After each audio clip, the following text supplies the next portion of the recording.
আসসালামু আলাইকুম প্রিয় শিক্ষার্থীরা। ঠিক কতদিন তোমাদের সাথে এভাবে কথা হয় না জানি না। আড়ষ্টতা অনুভব করছি আসলে।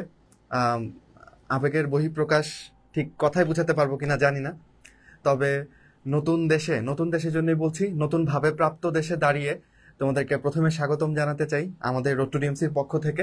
আমরা অনেক পাওয়া না পাওয়া আছে আমরা জানি, কিন্তু দিন শেষে আমরা একটা নতুন শুরু করতে পারবো, দেশটাকে নিয়ে নতুন একটা স্টার্ট দিতে পারছি। আমি আশাবাদী মানুষ, তাই আমি আরো অনেক দূর পর্যন্ত দেখি। আশা করি যে সামনে আমরা দেশ হিসেবে আরো অনেকখানি এগিয়ে যাব, কারণ আমাদের ভরসার জায়গা হচ্ছে আমাদের শিক্ষার্থীরা। গত কয়েকদিনে আসলে আমরা যদি ধরো এটা বাইরে থেকে বোঝা যেত, বা ঠিক আমাদের শিক্ষক হিসেবে গর্ব বা অহংকারটুকু যদি আমরা দেখাতে পারতাম তোমাদেরকে নিয়ে, তাহলে হয়তো বা বুঝা যেত যে আসলে জিনিসটা কতখানি কি মারাত্মক একটা ব্যাপার ঘটিয়েছে, কি রেভলিউশন ঘটিয়েছে শিক্ষার্থীরা। নতুন করে আমার মুখ থেকে শোনার কিছু নেই। হোয়াটএভার, অনেক দিনের একটা গ্যাপ তৈরি হয়েছে তোমাদের সাথে আমাদের এইভাবে ক্লাসের ব্যাপারে। এই জন্য আমি নিজেও আসলে যে কি বলা যায়, যে মনে হচ্ছে প্রফেশনালিজম হারিয়ে ফেলেছি অনেকটা। কিন্তু আজকে সেই প্রফেশনালিজমে ফিরে আসতে চাই, তোমাদের শিক্ষক হিসেবে তোমাদের সামনে দাঁড়াতে চাই। কেন দাঁড়াতে চাই? ওই যে বললাম, প্রাপ্তি অপ্রাপ্তির অনেক ব্যাপার আছে। প্রাপ্তি হিসেবে আমরা যেটা স্বাধীনতা বলছি, একই সাথে 24-এর মন খারাপ, 24 ব্যাচের মন খারাপ, কারণ হচ্ছে এইচএসসি পরীক্ষা দীর্ঘায়িত হচ্ছে। এখন দেখো, ওই সব কিছু পাওয়ার জন্য আসলে কিছু ত্যাগ করতে হয়, কিছু ছাড়তে হয়। আমরা এখন যেটা পেয়েছি সেটার জন্য অনেকের জীবন গিয়েছে। এভাবে তুমি যখন চিন্তা করবা, তখন 24 ব্যাচ হিসেবে তোমরা এইচএসসি নিয়ে যেটুকু সাফার করেছো, মনে হয় যে এই সাফারিংসটুকুকে তুমি ছোট করে দেখতে শিখবা, বা এই সাফারিংসটুকুকে তুমি সহ্য করা শিখে যাবা আর কি। তো এনিওয়ে, আজকে শুধু আমি তোমার সাথে কথা বলবো না, আমার সাথে মাইনুল ভাইয়াও আছে। এবং আমি কাদের নিয়ে কথা বলবো বলি আগে। আমরা কথা বলবো 24, 25, 26 এবং 23 ব্যাচের। একটু অভাগাই বলতে চাই 23 ব্যাচের স্টুডেন্টদের। 23 ব্যাচের কাদের, যারা এগ্রি ভার্সিটি এক্সাম দিবে বা সেকেন্ড টাইম এক্সাম দিবে, ওদেরকে নিয়েও কথা হবে। তো আমরা আসলে এই লাইফটা আসলে একটা সার্বজনীন লাইফ আমাদের স্টুডেন্টদের জন্য। তো সবাই থাকতে পারো, অংশ ধরে ধরে আমরা কথা বলবো। প্রথমে 24 দিয়ে শুরু করব, তারপর 25, তারপর 26 এবং লাস্টে হচ্ছে 23 ব্যাচের জন্য কথা বলবো। তো আশা করি 1 ঘন্টার আশেপাশে লাইফটার ডিউরেশন হবে। তোমরা যেটা করতে পারো, তোমাদের বন্ধুদেরকে জানাতে পারো যে রোড টু ডিএমসি থেকে রিজি ভাই এবং মাইনুল ভাইয়া আমাদের পড়াশোনা কিভাবে করতে হবে বর্তমান পরিস্থিতিতে, এবং পড়াশোনা আদৌ করা উচিত কিনা। আমরা তো ওয়াইজ ডিসিশন নিব, তাই না? যদি পড়াশোনা না লাগে তাহলে তো পড়াশোনা করবো না, পড়াশোনা বাদ দিব। আর যদি মনে হয় না দেশ গঠনে পড়াশোনা দরকার, তাহলে আমরা পড়াশোনায় বসতে হবে। তো এখন আমি কিভাবে পড়াশোনায় বসতে পারি, বা আদৌ বসবো কিনা, বা কি দিয়ে শুরু করব, এই সব ব্যাপার নিয়ে এই লাইভে কথা হবে। এনিওয়ে, আজকের শুরুর কথাটা একটু তোমার কাছে কেমন লেগেছে জানি না, কিন্তু কাজের কথায় আমরা প্রবেশ করতে যাচ্ছি। তোমরা কেমন আছো, সব থেকে গুরুত্বপূর্ণ প্রশ্নটা করা হয়নি। আমার শিক্ষার্থীরা আসলে কেমন আছে? আমি জানি এখানে, যদি আমি স্বাধীনতা পরবর্তী যে সময়টাতে কিছু নৈরাজ্য আমরা দেখেছি, ওইটার প্রতি যদি একটু সহানুভূতি না জানাই, তাহলে এটা অপরাধ হবে। দেখো, আমরা এই এই যে কিছু বাজে বাজে ব্যাপার ঘটেছে, এটাকে তো শিক্ষার্থী এবং শিক্ষক হিসেবে আমরা চরমভাবে নিন্দা জানাই। তোমরা তোমাদের এলাকাতে এই ধরনের কোনো ঘটনা ঘটতে দিবা না, কারণ তোমরা পাওয়ারফুল। তোমরা একত্রে চাইলে সবকিছু সম্ভব। তো আশা করি যে গতকাল থেকে আজকে ব্যাপারটা কমে এসেছে, আজকে থেকে আগামীকাল আরো কমে আসবে। তো আশাবাদী মানুষ হিসেবে সুন্দর বাংলাদেশের স্বপ্ন দেখি। আচ্ছা, আমরা তাহলে আলোচনায় যাই। আমাকে দেখতে পাচ্ছ আশা করি। মাইনুল, তুইও যদি চলে আসিস, আমরা দুজন মিলে কথা বলতে পারি ওদের নিয়ে। আর তোমাদের প্রশ্নগুলো আমাদেরকে জানাতে পারো। অনেকেই দেখছো আমাদের। সো আমরা এই পড়াশোনা শব্দটাকে একটু লাল রঙে রঙিন করেছি। এর পেছনে কারণ হচ্ছে যে পড়াশোনা একটা হুমকির মুখে বলতে পারো তোমাদের। কারণ পড়াশোনাটা করবে কে? শিক্ষার্থী। এখন শিক্ষার্থীর সবচেয়ে বড় সমস্যা, বা এখন যেটা ফেস করছো তোমরা, ভাই পড়ার কোনো মন মানসিকতা নেই। That's the biggest problem. এবং ডাক্তার হিসেবে আমি তোমার মনের মূল্যটুকু বুঝি, অন্য কেউ বুঝবে কিনা জানি না। যে আরে এটা কোনো কথা হইলো, পড়তে মন চাইতেছে না, চাইলেই তো পড়া যায়। আমি জানি চাইলে পড়া যায় না, তবে আমাদেরকে এই যে সিনারিওটা আমরা পার করেছি, এটা থেকে বের হয়ে আসতে হবে। কেন আসতে হবে জানো? কারণ দিন শেষে তোমার পরিচয় হচ্ছে তুমি ছাত্র। তোমার ছাত্রত্বের বড় উপাদান কি, প্রধান উপাদান কি? পড়াশোনা। এবং তুমি ডেফিনেটলি তোমার পড়াশোনা এখানে থামিয়ে দিচ্ছ না। যারা ভাবছো যে ঠিক কবে পড়াশোনা হবে ঠিক নাই, শুরু হবে ঠিক নাই, এটার জন্য পড়বো না, এটা একটু আনওয়াইজ হবে। দেখো, চিরন্তন সত্য হচ্ছে, তোমার যে স্বপ্ন আছিল, এটা আশা করি যে তুমি ধূলিসাৎ করে দাও নাই, বা এটাকে তুমি বিলীন করে দাও নাই তোমার দেশের সেবা করার জন্য ডাক্তার হওয়ার স্বপ্ন, তোমার দেশের সেবা করার জন্যই ইঞ্জিনিয়ার হওয়ার স্বপ্ন। তো এই স্বপ্নকে যদি তুমি জিইয়ে রাখতে চাও তাহলে তোমার পড়াশোনাকেও জিইয়ে রাখতে হবে। আমার কথা আশা করি তুমি সারাংশ বুঝতে পেরেছ। মাইনুল যেহেতু এসেছে, মাইনুলকে একটু মাইকটা দিব, তারপর আমরা ব্যাচ ধরে ধরে আলোচনায় যাব। আর তোমাদের প্রশ্নগুলো আমি একটু এই ফাঁকে দেখে নিই। মাইনুল। আসসালামু আলাইকুম। আচ্ছা, সবাই কেমন আছো? এই প্রশ্ন আসলে যদিও রিজবি একবার করছে এবং এটা আমার মনে হয় না করা দরকার আছে। আসলে আমরা জানি তোমরা কেমন আছো, ঠিক আছে। এবং যেই কথাটা তোমরা সবসময় যেটা বলো, রিজবি এতক্ষণ এটা নিয়ে কথা বলতেছিল যে আসলে মুড নাই, ঠিক না, যে হচ্ছে ভাই এত কিছু দেখার পরে মুড নাই বা এটা নাই সেটা নাই, অনেক কিছু বলতে পারো, আমি জানি এটা, এবং এটা খুবই নর্মাল ব্যাপার। কিন্তু বিশ্বাস করো যে হচ্ছে এই যে সিচুয়েশন গুলা যেটা আমরা এতদিন ফেস করে আসলাম, সেটা মনে করো হচ্ছে আমরা যারা হচ্ছে মূলত যেটা হচ্ছে ধরো আমরা ক্যাজুয়ালিটিতে যারা ছিলাম মোটামুটি টাইম, ঠিক আছে, এবং একটা ভালো অ্যামাউন্টের টাইম আর কি বলা যায়, তো আমাদের চাইতে বেশি খারাপ অবস্থা মনে হয় না তোমরা ফেস করছো, ঠিক আছে। তো আমরা যখন এখন সাহস করতে পারতেছি যে ঠিক আছে আমাদের দৈনন্দিন কাজে ফিরতে হবে, তো এটা সবার জন্যই সত্য যে আমাদের আসলে ফিরতে হবে, ঠিক আছে। এবং যেটা বললাম যে তোমরা, এটা আমি হচ্ছে ওই যে আন্দোলন চলাকালীন সময় তোমাদের বলছি যে একটু ফেসবুকে একটু যদি কম সময় দেওয়া যায়, যদি ওই সময় ছিল এরকম যে আমরা মনে করতেছিলাম হয়তো আমাদের পড়ালেখায় তখনই ফিরতে হবে, যদিও তখন ফিরতে হয় নাই, সেটা আমাদের পজিটিভ দিক হোক বা নেগেটিভ দিক হোক, কিন্তু এখন যে ব্যাপারটা, হ্যাঁ, তো এখনের ক্ষেত্রে সেম কথা, আমাদের মেইন কথা হচ্ছে আমাদের পড়াশোনায় ফিরতে হবে, ঠিক না। এটা হচ্ছে মানে মেন সারমর্ম আর কি। আমরা যদি হচ্ছে কনক্লুশনে যেতাম যে হচ্ছে একেবারে লাইভের শেষে, তো এটা হয়তো তখন বলতাম, কিন্তু হচ্ছে আমাদের যদি হচ্ছে আমরা বলি থ্রিলার মুভির মতো আর কি, দেখবা লাস্ট সিনটা আগে দেখায় দেয় যে হচ্ছে কি, এরপর আস্তে আস্তে কাহিনী শেষ করে ওইটাতে আসে যে হচ্ছে এই সিনটা কিভাবে আসলো। আমাদের মেইন কথা হচ্ছে এটা যে আমরা যেটাই ফেস করে আসছি, আমাদের মেইন যে আলটিমেট গোল সেটা হচ্ছে আমাদের পড়াশোনায় ফিরতে হবে। তো আমরা এই কিভাবে পড়াশোনায় ফিরবো সেটা নিয়ে কিছুক্ষণ কথা বলবো, এবং সেটার মধ্যে আমাদের 23 ব্যাচ, 24 ব্যাচ, 25 ব্যাচ এবং 26 ব্যাচ, 26 ব্যাচের যদিও আমরা জানি যে হচ্ছে এখনো মানে শুরু হয় নাই কিছুই, কিন্তু আমরা চাচ্ছি যে তারা নিজেরা শুরু করুক এবং আমরা তাদের যে সাপোর্টটা দেয় সেটা আমরা দেওয়ার চেষ্টা করবো। ওকে, তো আমরা সব ব্যাচ নিয়ে কথা বলবো, এটা নিয়ে টেনশন করার কোনো কারণ নাই। ওকে, আমি একটা ব্যাপারে অপেক্ষা করছিলাম যেন তোমরা আসো এবং তোমাদের সামনে ব্যাপারটা আমরা একসাথে বলতে পারি। দেখো, আমরা আজকে যেই স্বাধীন দেশ পেয়েছি, এইটার পেছনে যাদের ত্যাগ ছিল তাদেরকে আমরা আসলে আমাদের রোটো ডিএমসির পক্ষ থেকে স্মরণ করতে চাই। তাদের ত্যাগকে আসলে এই স্মরণের মধ্য দিয়ে যথার্থ সম্মান হয়তো আমরা দিতে পারবো না, কিন্তু আমাদের হৃদয় নিংড়ানো যতখানি সম্মান আছে আমরা দিতে চাই। আমার থেকে বয়সে অনেকেই ছোট হবে, কিন্তু আসলে তাদের যে কর্ম সেটা দিয়ে তারা আসলে আমার থেকে অনেক বেশি বড়। আমি জাস্ট একটু স্মৃতিচারণ করে, তোমরা দেশের সিনারিও দেখেছো, আমরা আমাদের চোখে যা দেখেছি সেটুকু জাস্ট বলে আমরা আলোচনায় যাব। একটু জাস্ট এইটুকু না বললে মানে কথা জড়িয়ে যাচ্ছে আসলে। আমি যদি তোমাকে বলি, শুক্রবারের কথা 18 তারিখ না 19 তারিখ ছিল জুলাইয়ের, এবং সেদিনই প্রথম আসলে এই ম্যাসাকারটা হয়।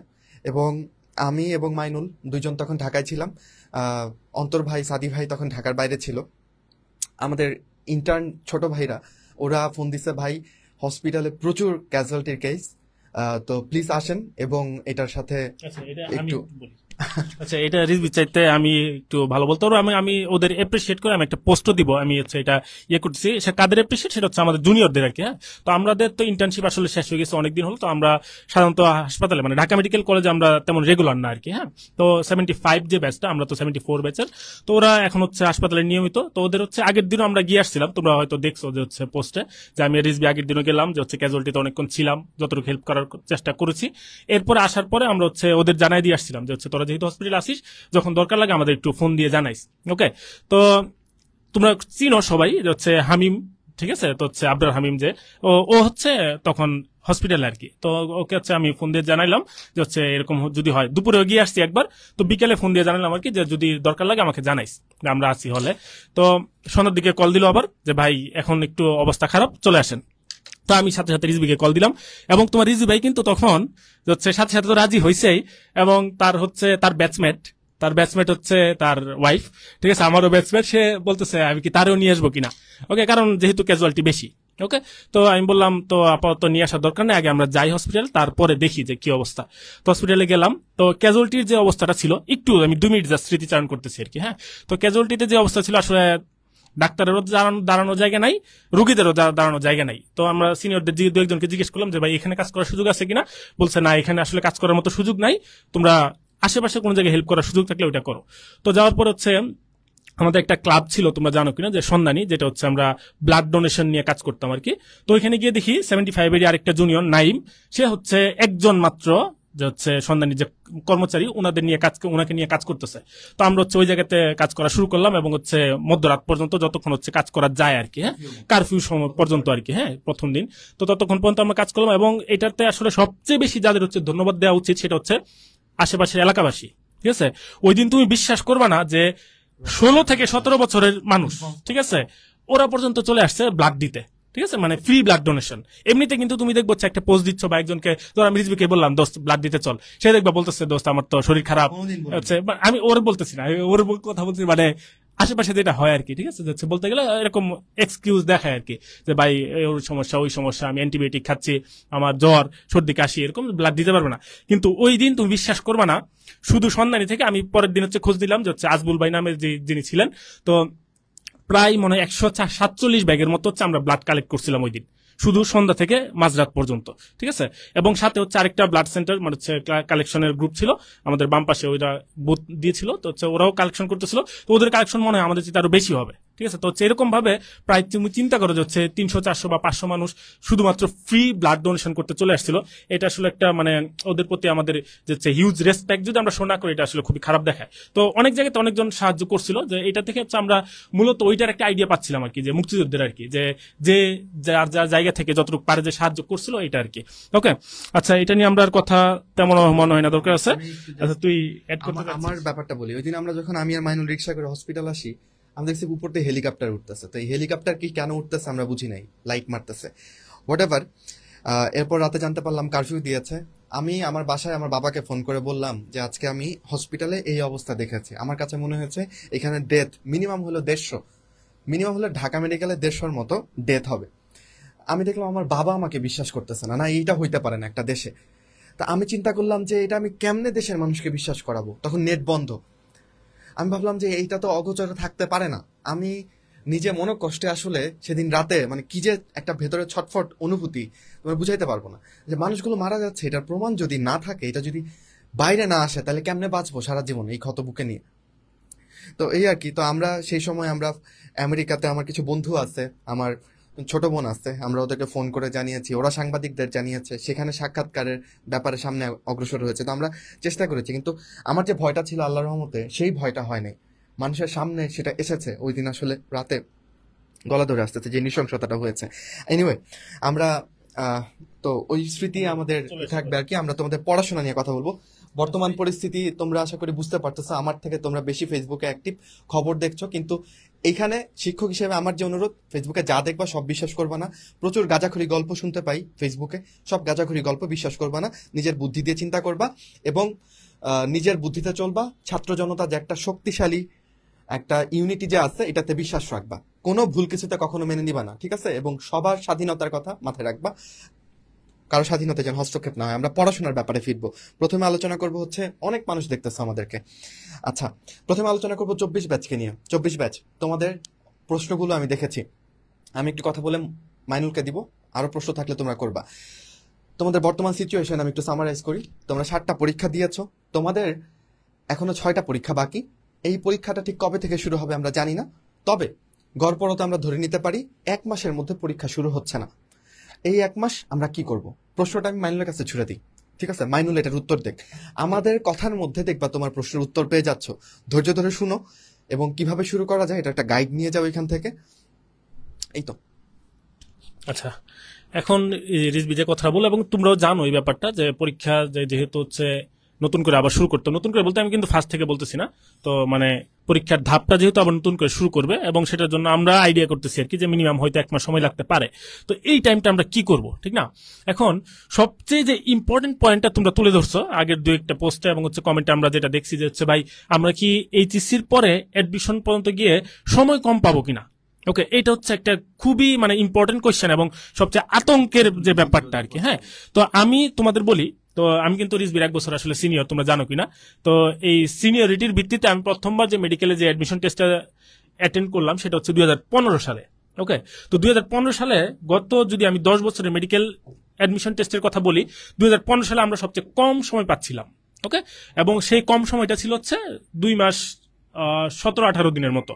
ওকে, তো আমি কি বললাম যে গত 10 বছরের মধ্যে সবচেয়ে কম সময় ছিল হচ্ছে 2015 সালে, যেটা হচ্ছে আমরা ওই সময় দেখতাম যে হচ্ছে প্রতি বছর পরীক্ষা হয় অক্টোবরের শেষ দিকে, মানে ওই সময়ের কথা আমি বলতেছি, হ্যাঁ, মানে হচ্ছে ওয়ান্স আপন এ টাইম, সেটা হচ্ছে 2015 সালের আগের কথা, যে ওই সময় পরীক্ষা হতো অক্টোবরের শেষ দিকে। তো আমাদের সময় 2015 সালে যখন হচ্ছে আমরা পরীক্ষা দিতে গেলাম, তখন নোটিশ আসলো এবং হচ্ছে সার্কুলার দিয়ে দিল পরীক্ষা কবে, পরীক্ষা হচ্ছে সেপ্টেম্বরের 20 তারিখ। ঠিক আছে, তো অক্টোবর থেকে যেটা হচ্ছে আমরা ধরে রাখছিলাম 3.5 মাসের সময়, এবং এটা হচ্ছে আমরা আইডিয়াল সময় ধরে রাখি যে 3.5 মাস, 3 থেকে 4 মাস হচ্ছে আমরা এডমিশন টাইমের জন্য আইডিয়াল একটা টাইম ধরে রাখি, যে এই টাইমটা আমরা হয়তো পাবো নর্মালি সব টাইমেই। ঠিক আছে, তো ওই সময় কি হলো যে হচ্ছে আমরা 3 থেকে 4 মাস সময় পাই নাই, আমরা কম সময় পেলাম, সেটা কত, 2.5 মাস। ওকে, তো এরপর থেকে হচ্ছে প্রায় মনে করো হচ্ছে এখন প্রায় 9 বছর পার হয়ে গেছে, এবং তখন হচ্ছে আমরা হচ্ছে ওই স্টুডেন্ট লাইফ থেকে, মানে অ্যাডমিশনের স্টুডেন্ট লাইফ থেকে আমরা হচ্ছে টিচিং লাইফে ঢুকে গেলাম, এবং তখন থেকে দেখতেছি যে হচ্ছে মেডিকেল অ্যাডমিশনে মোটামুটি 3 থেকে 4 মাসের সময় সবাই পাচ্ছে। ওকে, তো এখন আমি যদি বলি যে এইচএসসি 24 যদি এরকম হয় যে হচ্ছে আমার এইচএসসি পরীক্ষা পিছিয়ে যাচ্ছে, তাহলে আমি অ্যাডমিশনে কিরকম সময় পাবো? তো আমি যদি হচ্ছে তোমাকে আমি হয়তো 100% গ্যারান্টি দিতে পারবো না, কিন্তু তাও তোমাকে এনশিওর এটা করতে পারি, তুমি 2 থেকে 3 মাসের মতো সময় তুমি পাবা। ওকে, এটা কারণ হচ্ছে যারা নীতি নির্ধারক এবং নতুন নীতি নির্ধারকরা আসবে, এবং আমার মতে ওনারা অবশ্যই একটু হলেও বিচক্ষণ হবেন, এবং ওনারা এই ব্যাপারগুলো জানবেন যে হচ্ছে অ্যাডমিশন টেস্টের জন্য আমার নতুন করে প্রিপারেশন নিতে হবে। তো সেই ক্ষেত্রে আমার মনে হয় না তুমি 2.5 থেকে 3 মাসের কম সময় পাবা, এটা আমি বলতেছি মিনিমাম যে টাইমটা। এখন এর যদি কমে চলে আসে, এখন বলতে পারো ভাই এর যদি কমে চলে আসে, এটা আসার কথা না। ওকে, তুমি 2.5 থেকে 3 মাসের টাইম বলছি মিনিমাম। ওকে, এর চেয়ে বেশিও দিতে পারে। ঠিক আছে, তো এটা নিয়ে আমার মনে হয় না এর বেশি টেনশন করার দরকার আছে। ওকে, এখন তুমি বলতে পারো যে ভাই তাহলে তাও তো আমরা সময় কম পাচ্ছি। এখন তাও তুমি সময় কম পাচ্ছ, কার সাথে সময় তুমি কম পাচ্ছ? হ্যাঁ, সেকেন্ড টাইমারদের চাইতে তুমি অবশ্যই সময় কম পাচ্ছ, কিন্তু সেকেন্ড টাইমারদেরও কিন্তু একটা ল্যাকিংস তো আছেই, তাদের 5 নাম্বার মাইনাস করে দিচ্ছে। ব্যাপারটা তো এরকম না যে আমি যখন হচ্ছে সেকেন্ড টাইম পরীক্ষা দিচ্ছিলাম আমার 5 নাম্বার কাটে নাই, ওকে আমি একটু বেনিফিট তখন পাইছি। তো এরকম তো আর এখন হচ্ছে না, তাদের হচ্ছে একটা ল্যাকিংস কিন্তু দেওয়া আছে। তো তোমার যে টাইমটা কম দেওয়া হচ্ছে, সেটা তোমার বেস্টমেটদের সাথে তোমার কম দেওয়া হচ্ছে, তোমার 24 ব্যাচের সবাই এই টাইমটাই পাবে, যদি এরকম হয় আর কি। আমি কিন্তু সবচেয়ে নেগেটিভ পয়েন্টটা নিয়ে আগে কথা বলতেছি, যেটা নিয়ে সবচেয়ে বেশি আতঙ্ক। ওকে, তো তুমি মিনিমাম যে সময়টা পাবা সেটা সবাই সেম সময়ই পাবা, এবং সেটা এনাফ। ওকে, এখন আমি জানি তুমি বলবা এনাফ ভাই, পরীক্ষা দিয়ে দেখেন কেমন লাগে, তো সবচেয়ে কম সময় নিয়ে পরীক্ষা দিয়ে আসছি বলে আমি এই কথাটা বলতেছি। ওকে, এইবার আসি আমার মাঝখানে যে একটা মাস আমি সময় পাচ্ছি, ধরে নিচ্ছি আর কি, যে এই যে এখনের যে সময়টা, এই টাইমটা আমি কি করব? ফার্স্ট অফ অল, যেটা রিজবি এতক্ষণ বললো, আমার পড়ায় ফিরতে হবে। তো ফিরতে হবে মানে এই ব্যাপারটা এই না তুমি আজকে থেকে মনে করছে এখন তুমি মোটিভেশন পাইলা আর হচ্ছে এখন বসে তুমি 8 ঘন্টা পড়ে ফেলবা, 6 ঘন্টা পড়ে ফেলবা, এরকম হবে না, এটা মোটামুটি শিওর। ঠিক আছে, তাহলে তুমি পড়ার অভ্যাস তৈরি করো, টেবিলে বসার চেষ্টা করো, এবং একটু একটু করে পড়া শুরু করো। এখন কথা হচ্ছে আমরা কি পড়বো? ওকে, আমরা কি এইচএসসির প্রিপারেশন নিব নাকি অ্যাডমিশন টেস্টের প্রিপারেশন নিব? ওকে, এই কথাটা কিন্তু একটু আগে আমি, তুমি যদি কথাটা বুঝতে চেষ্টা করো তাহলে মনে বুঝে যাবা। তাই আমি বলছিলাম যদি তুমি মিনিমাম যে টাইমটা কম সময় পাও, তাও তুমি হচ্ছে একটা 2.5 থেকে 3 মাস সময় পাবা। এখন আমি যদি বলি যাচ্ছে যেহেতু আমি সময় যদি কম পাই, তাহলে আমার এখন থেকে একটু প্রিপারেশন নেওয়া উচিত। সেই প্রিপারেশন আমি কিসের মধ্যে নিব, এটার উত্তর রিজভি ভাই দিবে। মাইনের কথা ক্লিয়ার যে আমার আসলে অ্যাডমিশনের জন্য প্রিপেয়ার থাকতে হবে। মানে 24 ব্যাচ এখন এই যে এক্সট্রা টাইমটা পাচ্ছ, এক্সাম কবে হবে জানা নাই, আমাদের অ্যাডমিশন যেহেতু হবেই, অ্যাডমিশন টেস্ট ছাড়া তো মেডিকেল কলেজে তোমাকে কোনোভাবে ঢুকাবে না। তো তুমি এই অ্যাডমিশনের জন্য তুমি নিজেকে আগায় রাখবা। কিভাবে আগায় রাখতে পারো? এক্সট্রা সিলেবাস অংশটা তুমি যদি নিজে একটু করে নিজেকে প্রিপেয়ার করতে থাকো, যেটা তুমি কখনোই পড়ো নাই, যেহেতু এখন সময়ের অভাব নাই, এখন যদি তুমি নতুন করেও পড়া শুরু করো সমস্যা নাই, কিন্তু ক্যাচ করতে পারবা। যেটা হয়তো বা আগে 1 ক্লাসে পড়াতাম আমরা, সেটা হয়তো বা এখন ভেঙে 2 ক্লাসে পড়ানো যাবে, যেহেতু আমরা সময় পাচ্ছি এবং সময়টাকে আমরা ভালো কাজে ব্যবহার করি। ঠিক আছে, তো আমাদের 24কে নিয়ে প্ল্যান হচ্ছে, আমাদের যে মেডিকেল ব্যাচটা আছে দুরন্ত প্রয়াস 4.0, এখানে যারা প্রি মেডিকেল থেকে ছিল ওরা তো একবার আমাদের সাথে শেষ করেছেই, ওরা কিছু এক্সট্রা সিলেবাসের চ্যাপ্টার পড়েছেও, কিন্তু ম্যাক্সিমাম যারা কিছুদিন আগে জয়েন করেছো বা এখন জয়েন করছো, তোমরা জানো কিনা শনিবার থেকে কিন্তু আমাদের রোড টু ডিএমসির সমস্ত ক্লাস পুরোদমে শুরু।